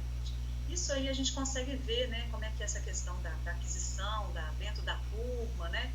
Tem uma variação muito grande, né? Às vezes numa mesma turma, no primeiro ano, você tem aluno que não está simplesmente, está lá no pré-silábico, né, que a gente fala, uma hipótese, por exemplo, pictográfica da escrita, né, que escrever, desenhar, você tem desde esse aluno, passando pelo silábico, né, pelo silábico alfabético, até o alfabético ortográfico. Às vezes numa turma você tem isso tudo, né? Então você consegue perceber isso se você seleciona aqui escola e turma, né? Então você tem uma variação muito grande aí entre turma, escola, a questão de ser rural, urbano, né? Aqui eu vou finalizar, vou tentar finalizar, tem mais coisas, mas eu vou tentar finalizar porque aqui é o que eu estou mostrando as potencialidades, né, que a gente pode ter de pesquisar a aquisição da escrita, né? Pode passar, Regiane, por favor. O próximo slide, então, é selecionando aí o tipo de item. Pode passar, Regiane. O próximo, né, o tipo de que eu falei tem aí esse tanto de código esse aí são os itens mesmo, né? Pode passar, por favor. Eu quero chegar nos exemplos de item. Aqui, quando a gente faz a busca, né, eu selecionei aí fiz o filtro de 2011, né, segunda onda, somente isso, né? Então, aparece, né, e eu estou cortando o nome dos alunos, né, mas vocês podem ver aí que peguei só a composição a partir de uma cena, e aí tem cada aluno, em média, né, respondeu aí a 2 questões dessa, né, por exemplo. Pode passar, por favor. A próxima, a próxima aqui, não, pode passar. Vai ser, mas vou ter que priorizar aqui. Isso. Só essa aí que eu queria mostrar para vocês, que eu acho que é bem interessante, para mostrar a possibilidade de estudo longitudinal. Eu selecionei aí, na verdade, né, coloquei todos os anos, né, e todas as ondas, e todos os tipos de item, né, deixei tudo. E o que a gente vê? Isso aí que vocês estão vendo são os resultados só para um aluno, né? Termina aí que vocês estão vendo, Santos André, né? E aí vocês podem perceber o seguinte, cada aluno responde a 4 itens de escrita por aplicação. Então, em 2010, tem lá a escrita da palavra com apoio de imagem, depois composição de frase a partir de cena, escrita de frase ditada, direção e alinhamento da escrita. Aí já passa para o 2010, 2, aí tem outros itens, né? Mas como vocês estão vendo, então tem a possibilidade de pegar o mesmo aluno e você investigar a escrita dele, né? Clicando ali no item, onde está escrito item, né? Você consegue ver o item que o aluno respondeu. Pode passar, por favor, Regiane? Aí, por exemplo, 2010, eu peguei esse aluno mesmo, tá? Santos André, né? Aí o finalzinho do nome dele. Peguei esse aluno e mostrei a escrita da palavra pia, né? Foi ditado para ele essa palavra, ele tinha que escrever pia. Veja como ele escreveu, de modo bem silábico, né? Aí no próximo slide, quando pede ele, na mesma avaliação, né, 2010, pede ele para escrever uma frase a partir dessa cena, que vocês estão vendo que, inclusive, foi pensado na metodologia da avaliação usar o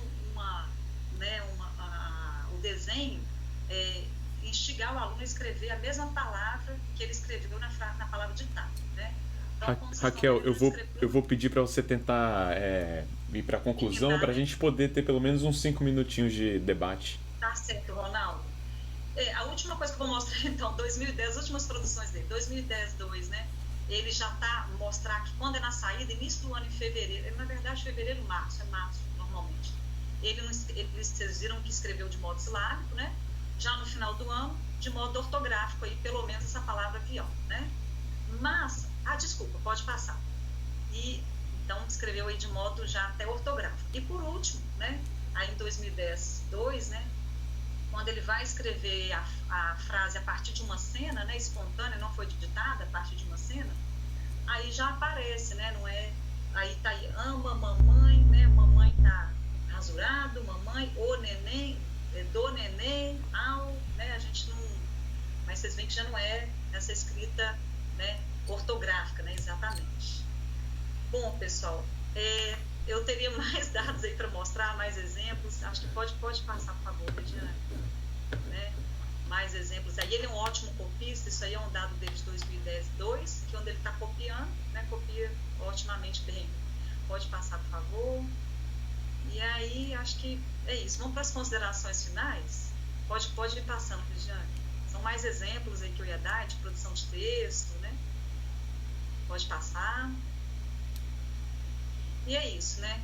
Acho que, para finalizar, acho que as potencialidades eu acabei mostrando aqui, ao demonstrar como funciona o próprio corpus, como ele é estruturado, né? E ele está em desenvolvimento, né? E, na verdade, a fase que a gente está é da digitação, né? A gente tem as imagens e agora a gente está no processo de digitação dessas imagens, não está sendo brincadeira, né? É isso, então eu agradeço, né? E vamos ver. Bom, obrigado, Raquel, pela apresentação. A gente ficou com poucos minutinhos aqui, 3 minutinhos. Mas vou passar então a palavra para a Flaviane para ver se ela teria alguma questão para Raquel. Raquel, obrigada pela sua apresentação. Eu gostaria que você dissesse para a gente quais seriam as perguntas da sua pesquisa e suas hipóteses em relação aos aspectos fonológicos. Sim, não deu para explorar assim, nada sobre isso, porque na verdade era apresentar o corpus mesmo, né? Mas, assim, a gente sabe que a alfabetização, ela implica essa questão aí fazendo, né, a relação com a alfabetização, ela implica essa questão da apropriação do sistema alfabético de escrita, que é a relação, né, grafema-fonema, né? Então, no processo de aquisição, então, da escrita, né, para o aluno conseguir de fato, né, estabelecer essa relação, ele vai passar por uma série de processos, de questões, e aí muito a interferência, a hipótese inicial dele de interferência da fala sobre a escrita, né? Lá, pegando lá da Mericato, né? Por exemplo, ela vai falar que a fala 1 vai interferir na escrita 1, né? No primeiro momento, depois você já tem uma escrita que também interfere na fala, mas assim, a gente sabe dessa né, relação da fala com a escrita nesse processo, né, de alfabetização, em que a gente vai ver uma série de fenômenos, né? Deixa eu me ajudar, Raquel, quem sabe. Sim, bom. Oi, eu sou Elisa. Obrigada pela apresentação. Eu imagino que seu corpus deva ser lindo, mais de 1 milhão de itens é muita coisa. Uhum. E eu tenho 2 perguntas assim pontuais. Como é que você conseguiu coletar esses dados? Pelo que eu entendi, de testagem. Isso deve ser do Estado. Como é que você conseguiu ter acesso a eles? Se passou por comitê de ética? Como é que foram essas questões? E 2, por que é que você trouxe aqui para o GT? Eu imagino que se você trouxe isso para o GT é porque nós, membros, vamos poder usar esses dados. É isso? Sim, a ideia é essa, que a gente possa... eu não estou com ele ainda, né, completo, né, no sistema, mas a ideia é essa sim, né? É disponibilizar para todos, na verdade, essa que é a ideia mesmo, sem dúvida. E acho que não faz sentido, né? Eu criar um corpus, imagina, a gente criar um corpus desse para deixar restrito só para a gente, né? Então, no momento, eu não posso ainda, né? Porque a gente está consolidando, ainda está colocando os itens, né? Mas a ideia é, sem dúvida, é isso aí, disponibilizar para todo mundo, né? Não só para vocês, inclusive, né? Para a gente aqui, né? Para o GT, né? Mas para todo mundo. Ser aberto, né? E aí a outra... como é que você conseguiu ter acesso ao material que é assinado? Exato. A gente conseguiu, foi uma... Na verdade, foi até uma... Eu falei, né? Foi pelo INEP, né? Uma negociação com o INEP, com o Estado, exatamente. Aí houve um termo de consentimento, né? Que foi feito, né? Para conseguir isso, né? Com as escolas, com os pais, né? Então, foi um processo, vamos dizer assim, mais simplificado, mas passou, né, pelo comitê na UFMG, né? Não foi aqui pela UFLA, foi no UFMG, E a gente conseguiu, né? Assim, foi um processo que também o INEP auxiliou, né? Aí, nesse processo. Bom, agradeço então a Raquel pela apresentação e também a Flaviane e a Elisa pelas questões trazidas. Eu vou passar então a palavra para a nossa última apresentação do dia, que é do Emerson Viana Braga, que tem um trabalho em coautoria com a Vera Pacheco. Então, Emerson, vou passar a palavra para você, você pode compartilhar a sua tela, começar a sua apresentação. Quando faltarem 5 minutos, eu vou interromper rapidamente para te avisar, tá bom? Ok. Vocês já podem ver já? Então, para aqui, a proposta que eu trouxe como trabalho foi um estudo da duração silábica de blends, né? A proposta de uma análise acústica, e essa curiosidade toda surgiu desde o mestrado, né? Que, na verdade, o blend nem foi o meu objeto de pesquisa, eu analisei a apologia, um fenômeno fonológico com ocorrência dentro deste processo, e ele me chamou muito mais atenção do que a apologia em si. Então, a minha orientadora sugeriu que eu trabalhasse com ele durante o doutorado, porque muitas questões sobre ritmo e acento da palavra me chamaram a atenção naquele período, certo? Então, o que é o blend, né? E esse objeto que eu analiso agora no doutorado, né? É um típico fenômeno morfológico, né, que se caracteriza pela sobreposição ou pela junção de sílaba ou sílabas, né? E tem como uma característica singular que é justamente essa supressão de sílabas, diferentemente do que acontece ou ocorre com outro processo morfológico. Então, ele pode ser feito por junção, né, como em café, que a gente chama mais de café, e a gente tem a supressão de uma sílaba, ou ele pode ser feito por sobreposição, quando a gente tem a supressão de mais de uma sílaba. Grosso modo, mas acho que é importante salientar que, e para contextualizar talvez, alguns que este termo ou este processo ele tem diversas denominações na literatura, né? E eu trouxe alguns desses, muitos, né, na verdade, desses termos que é utilizado na literatura, e a nossa opção é simplesmente pelo termo técnico que é oriundo de todos, justamente por essa confusão e equívoco que às vezes pode ocasionar na tradução do termo. Então a gente optou por ter mesmo o termo que surgiu lá. Outrora utilizávamos portmanteau, mas depois a gente observou que o portmanteau abarcava outros processos morfológicos e isso estava dando muita confusão, e a gente por isso agora flash. Quem tem se debruçado mais sobre este fenômeno é o professor da UFRJ, o professor Carlos Alexandre, né, Gonçalves, que durante essas 2 últimas décadas fez diversas análises sobre diversas perspectivas teóricas do blend, né, ele chama de cruzamento vocabular atualmente, e desenvolveu trabalhos com seus orientandos, né, como Andrade e Silva, mais atualmente, por exemplo, né. E foi lendo essa literatura que começou a surgir essas dúvidas no que tange ao padrão acentual do blend, né? Porque esses autores dizem que os blends tendem a ter apenas um acento e, desse modo, corta apenas o acento primário.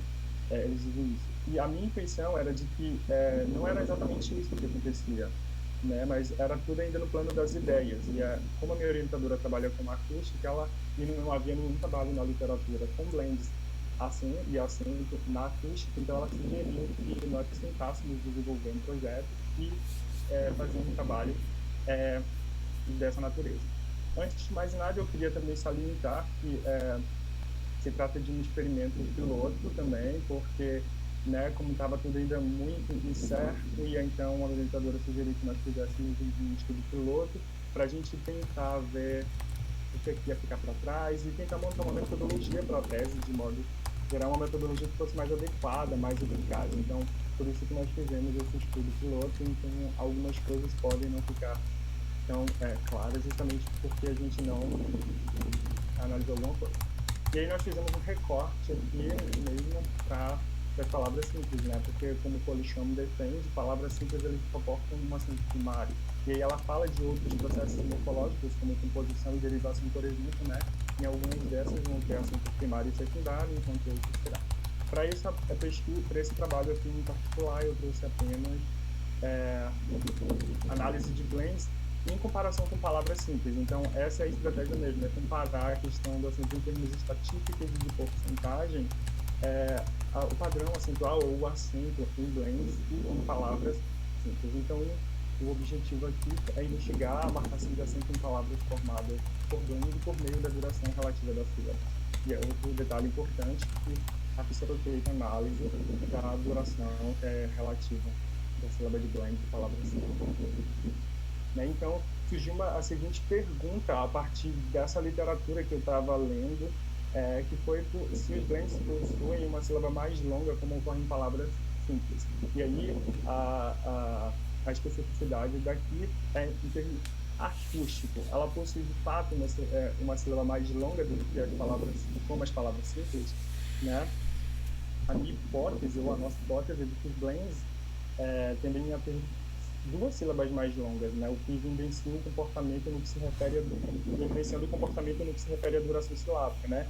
Diferentemente do que ocorre em palavras simples. Então, foi essa a hipótese que eu levantei. Para metodologia, nós coletamos palavras simples de blends por meio de gramática mesmo, né? Para palavras simples e dicionários informais ou redes sociais. Os blends, já que essas palavras, esse processo é um processo considerado marginal e a gramática tradicional não o aborda, então as redes sociais foram um meio bastante significativo para isso.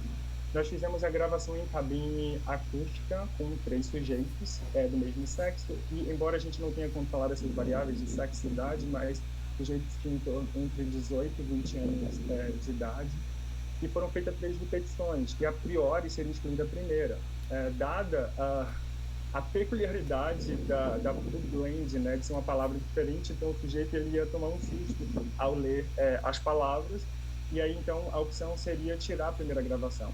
Mas devido à robustez do trabalho que talvez nós perdêssemos, a minha orientadora sugeriu que nós mantivéssemos, e como se trata de estudo piloto, para a tese a gente vai fazer 5 repetições e excluir a primeira repetição. Mas aqui nós mantemos as 3 repetições.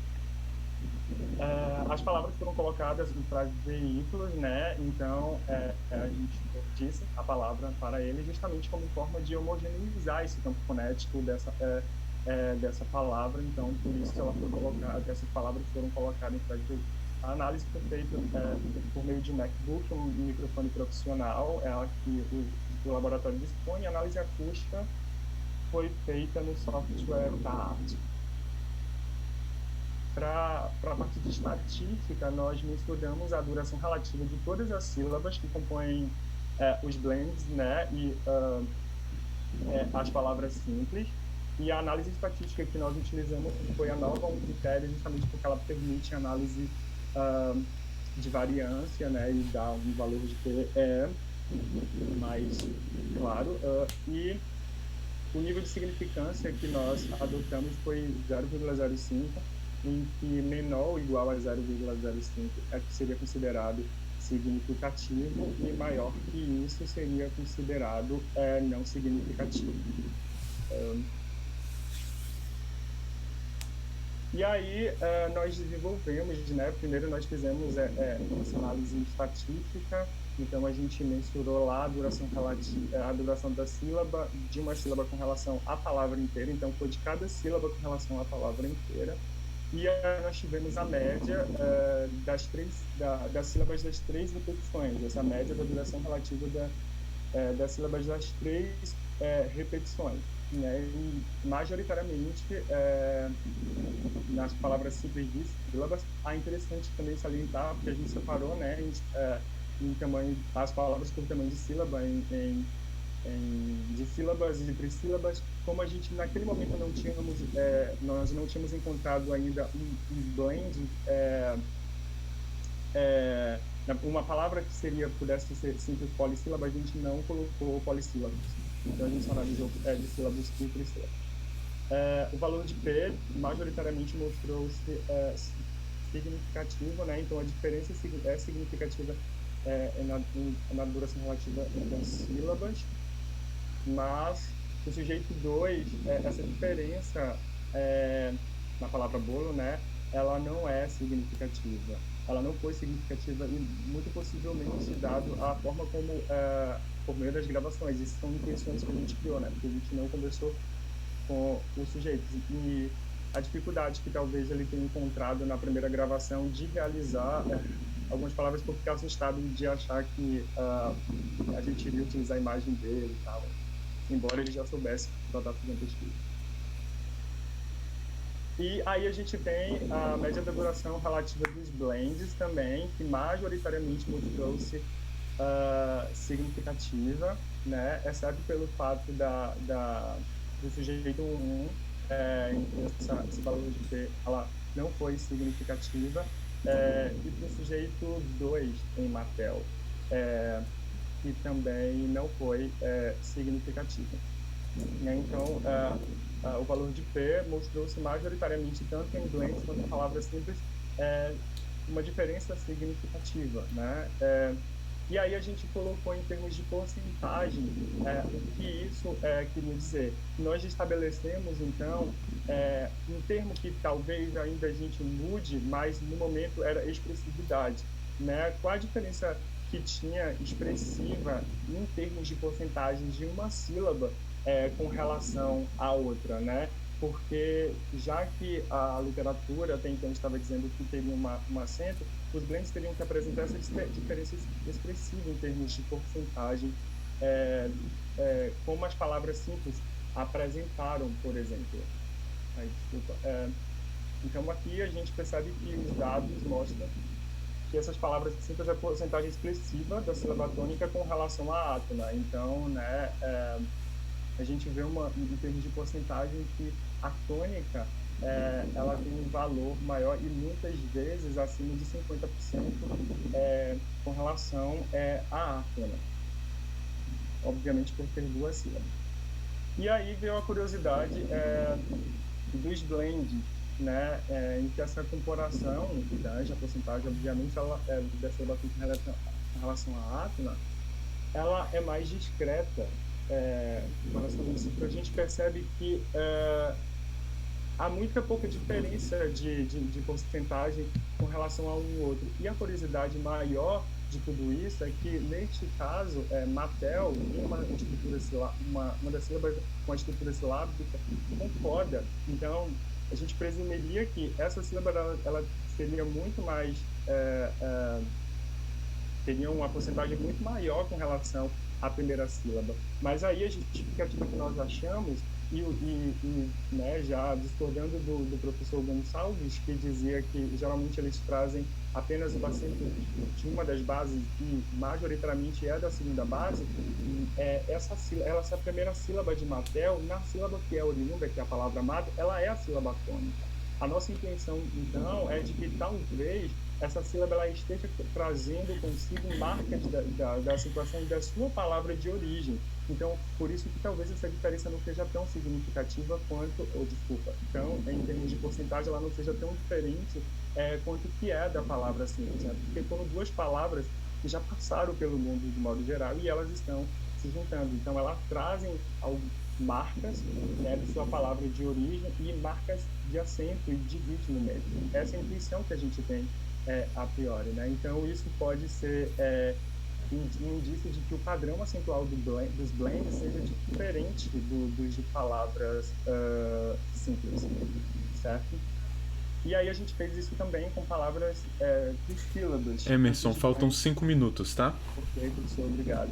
Nós fizemos isso também com palavras trissílabas para ver, e tudo era comparação. Era a comparação da tônica com relação à átona, no caso átona, no caso das trissílabas, foi feito o mesmo procedimento, né?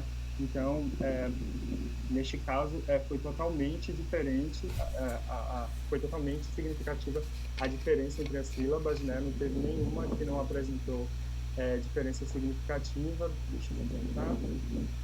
A mesma coisa aconteceu com os blends, com blends e trissílabas, exceto com o segundo sujeito, pelo motivo que eu já havia falado no início, né? O mais interessante, e que uma coisa que chamou muita atenção, e a gente agora está juntando outros blends trissílabos, foi que a média fonologicamente, né, a sílaba tônica dessa palavra deveria ser a última, né? E a primeira sílaba é quem teve uma média maior com relação, com relação à última. Ainda que sutil essa diferença, ela teve uma duração maior.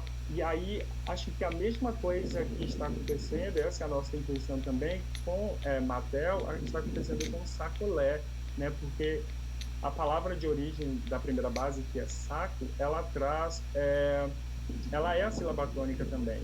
E neste caso, na época do mestrado, nós defendemos que havia prologia ocorrendo aí. Aí a nossa agora intenção é tentar ver se a ocorrência deste fenômeno da prologia que estava acontecendo neste blend tem implicações também na questão do acento. Então isso foi bastante curioso que nos 3 casos, eu só marquei o último, mas na verdade nos 3 casos, do sujeito 1, 2 e 3, a primeira sílaba foi maior, teve a média maior de duração do que a última, né? E nós esperaríamos que a última tivesse maior. Em termos de porcentagem, a mesma coisa acontece, né, com as 2 sílabas. Acontece com a sílaba ácona, no caso de macaco, com relação à ácona inicial com a tônica e da pós-tônica final com essa tônica. Elas têm essa diferença que nós consideramos ainda expressiva em termos de porcentagem, e no blend nós consideramos essa diferença também mais discreta em relação a isso. Isso tudo pode ser indício do fato de que blends ele tem 2 sílabas mais longas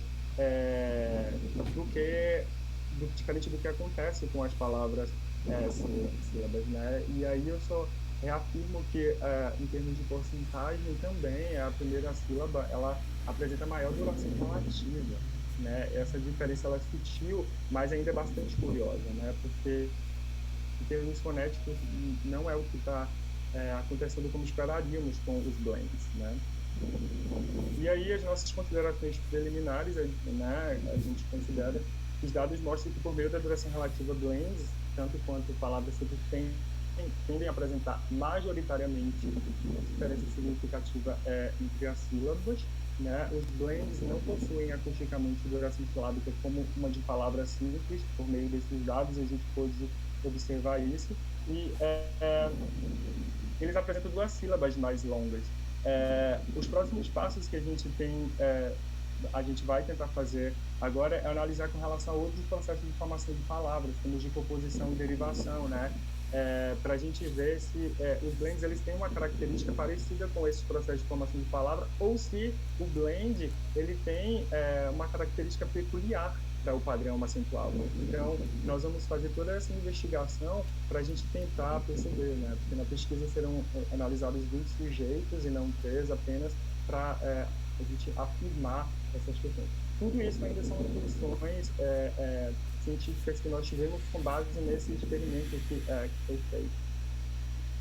Enfim, essas são algumas das diferenças que eu utilizo, e é isso. Obrigado. Bom, obrigado, Emerson, pela apresentação, bem no tempo certinho, que nos dá, então, até 1 minuto a mais. Temos 11 minutos, então, para a discussão do seu trabalho. Vou passar, então, a palavra para a Flaviane. Emerson, parabéns, te agradeço pela apresentação do seu trabalho. Eu tenho alguns comentários e algumas perguntas, né? Primeiro comentário é que você deveria separar os tipos de blends. Não só em termos de tipo de formação, que a gente sabe que, como o próprio Carlos Alexandre Gonçalves lista, a gente teria uns 3 tipos, né? Aquele em que há sobreposição de partes iguais, que é o caso de namorado-namorido.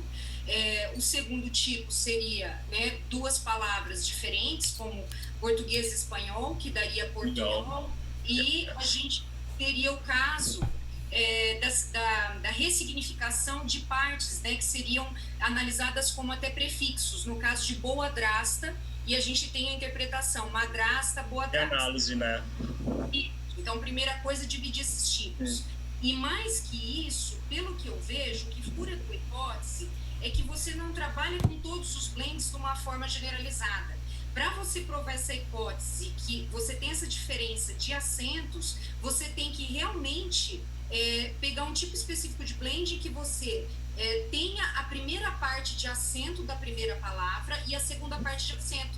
porque eu fiquei pensando em portunhol. Fura a tua hipótese, porque português e espanhol é exatamente o mesmo lugar de acento. Então, quando você forma portunhol, e aí? Cadê a outra sílaba para você provar a tua hipótese? Porque seria a mesma sílaba tônica nas duas de origem, certo, Emerson? Você tem português e espanhol. Juntou as duas, portunhol. Então, não dá para provar a tua hipótese. Então, eu acho que tem que separar os blends. E a minha pergunta em específico é se você teria uma hipótese de domínios prosódicos em relação aos blends, né? Porque eu acho que esses seus resultados casam muito bem com a ideia que, de repente, você não está no domínio da palavra, mas está num domínio um pouco mais acima, né? Que eu sugeriria que seria o grupo de palavras prosódicas. Eu acho que você não estaria diante de uma frase fonológica, mas num domínio um pouquinho mais baixo. O único problema é que eu fiquei pensando no portunhol, que vai... esse tipo de palavra, onde você tem a coincidência das duas palavras de origem no mesmo lugar de acento, fura a tua hipótese, porque daí a gente não pode comparar sílabas. Então, sobre os domínios prosódicos, a professora Fátima, aqui do programa, ela tinha feito essa observação. E a gente tinha dito para ela que para a gente fazer essa inferência, porque ainda está muito complicado, né? Porque esse fenômeno é um fenômeno que mexe com diferentes critérios, né? Que vai desde o semântico até o sintático. E é justamente nesse sintático que nós vamos observar essa questão do domínio prosódico. Porque ainda é muito complicado dizer que ele está acima do nível da palavra, né? Porque a literatura diz que é uma palavra, né? Que se tem. Então, essa inferência para a gente fazer, e nós não fizemos ainda isso, talvez seja um trabalho futuro, e é uma boa observação feita pela senhora, que nós podemos fazer para definir. Porque, por hora, nós temos a intuição de que ela ainda está no nível da palavra, né? Dada a análise que a gente tem desses critérios, né? Dos critérios que vai do semântico, do fonológico, morfológico e o sintático. Mas é uma boa observação para a gente fazer futuramente.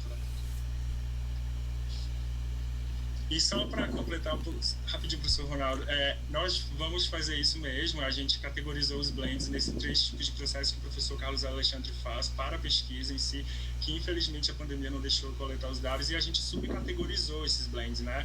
Porque uma orientanda do professor Carlos Alexandre defendeu ultimamente só antropônimos, blends formados por antropônimos, né? Que são, por exemplo, como bolsolixo, ou talvez brumar para Bruna Marquezine, né, que é um tipo de chip que ela chama de tipo de chip. E aí nós vamos categorizar também como oniônimos, que são nomes de lugares, só formado com palavras simples. Então a gente também subcategorizou porque isso poderia ter diferença. Então a gente selecionou essas palavras e elas serão analisadas cada uma dentro do seu lugar. Mas boa observação. Você tem que pensar na pauta prosódica, porque isso pode furar a tua hipótese, não esqueça disso, né? Se você tem as duas palavras de origem na mesma pauta, pode furar. Muito obrigada. Obrigado pela observação, tá bem feito. Emerson, oi. Elisa. Oi. Parabéns pela apresentação, um trabalho bem interessante. Meus alunos adoram quando a gente entra nessa coisa dos blends. É um assunto muito mais curioso até do que se possa imaginar. Estou curiosa pelos resultados. E eu queria só te ajudar a responder a pergunta da Flaviane. Tem um resultado sobre Mattel, não tem? Repete um pouco. Tem o que? Eu não ouvi direito. Você tem um blend que é Mattel, não tem? Sim. Mattel? Sim. Isso. É mata com motel ou motel. Mato com hotel. Isso. Esse blend dá uma resposta para a professora Flaviane. Porque ela estava te dizendo, você tem que testar os blends que juntam bases com palavras cujo acento primário está em diferentes posições. Um é mata e o outro hotel, não é Sim. isso? E aí você já tem um resultado que mostra uma diferença. Eu até queria te pedir para voltar aquele resultado, porque parece que ele levou algumas hipóteses de vocês.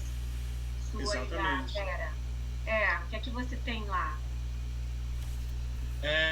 Porque é interessante isso ser observado, porque tem muitas coisas acontecendo. Tem choque de acento em alguns casos, por exemplo. Tem esse caso de Mattel e de Sacolé, por exemplo, lá, que mostra o resultado em que ensaia tem uma duração de média maior do que o leque deveria ser. Deixa eu mexer aqui. Então, a gente tem muita coisa para analisar na questão do acento e chegar a uma padronização. Por isso que está tudo ainda muito no plano das ideias, padronizar um acento para o blend, né? Porque não é só alguma coisa que está acontecendo nele, são diversas que estão acontecendo. E essa estratégia que a professora Flaviane sugere é uma estratégia muito interessante de separar o tipo de formação que o blend é feito, né? Se por combinação trucada, se por reanálise, enfim, porque isso talvez não dê umas respostas. Boacumba, por exemplo, que é por reanálise ou enxadachim, estes casos, por exemplo, a gente tem uma leve intuição de que o padrão acentual dele será diferente dos outros casos, porque ali não é só a supressão de uma sílaba para formar uma nova palavra. Uma palavra entra para ressignificar aquela sílaba que foi substituída. Então, essas observações são tudo interessantes. A gente quer já começar. Infelizmente, já era para estar fazendo análise agora acústica, mas a gente não pôde coletar todos os dados justamente por conta da pandemia, né, que parou. Aí está aqui a palavra Mattel. Isso. Você tinha observado alguma coisa nos resultados que chamou a atenção, sua atenção e da Vera.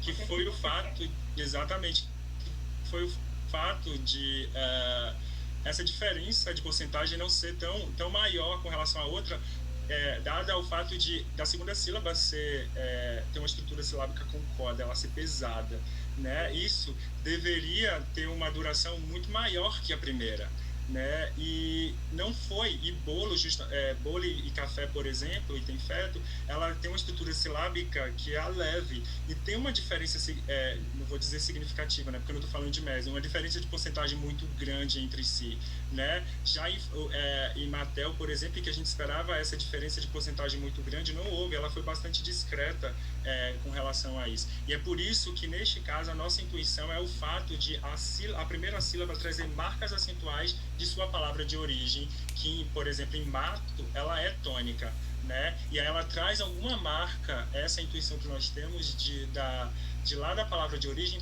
para a formação dela enquanto blend. Essa é a nossa ou também dá para vocês pensarem que é o acento primário da base, mas também o fato de que se o falante não põe saliência nessa sílaba, a gente entende motel e não martel. Entende? Porque o acento puxa para tel. Se você falar muito rápido, eu vou captar de ouvido o motel, tá? Mas se eu quero que a pessoa entenda que é ma, aí eu vou tornar mais saliente. Então, acho que também tem que cuidar com o fato de ter, eu chamaria de um item concorrente na língua.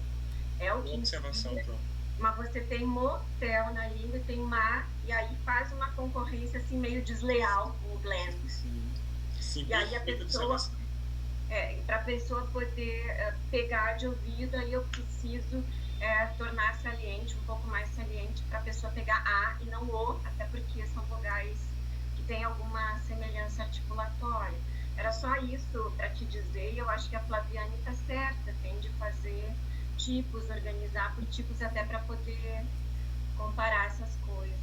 Sim, mas desejo sucesso na análise.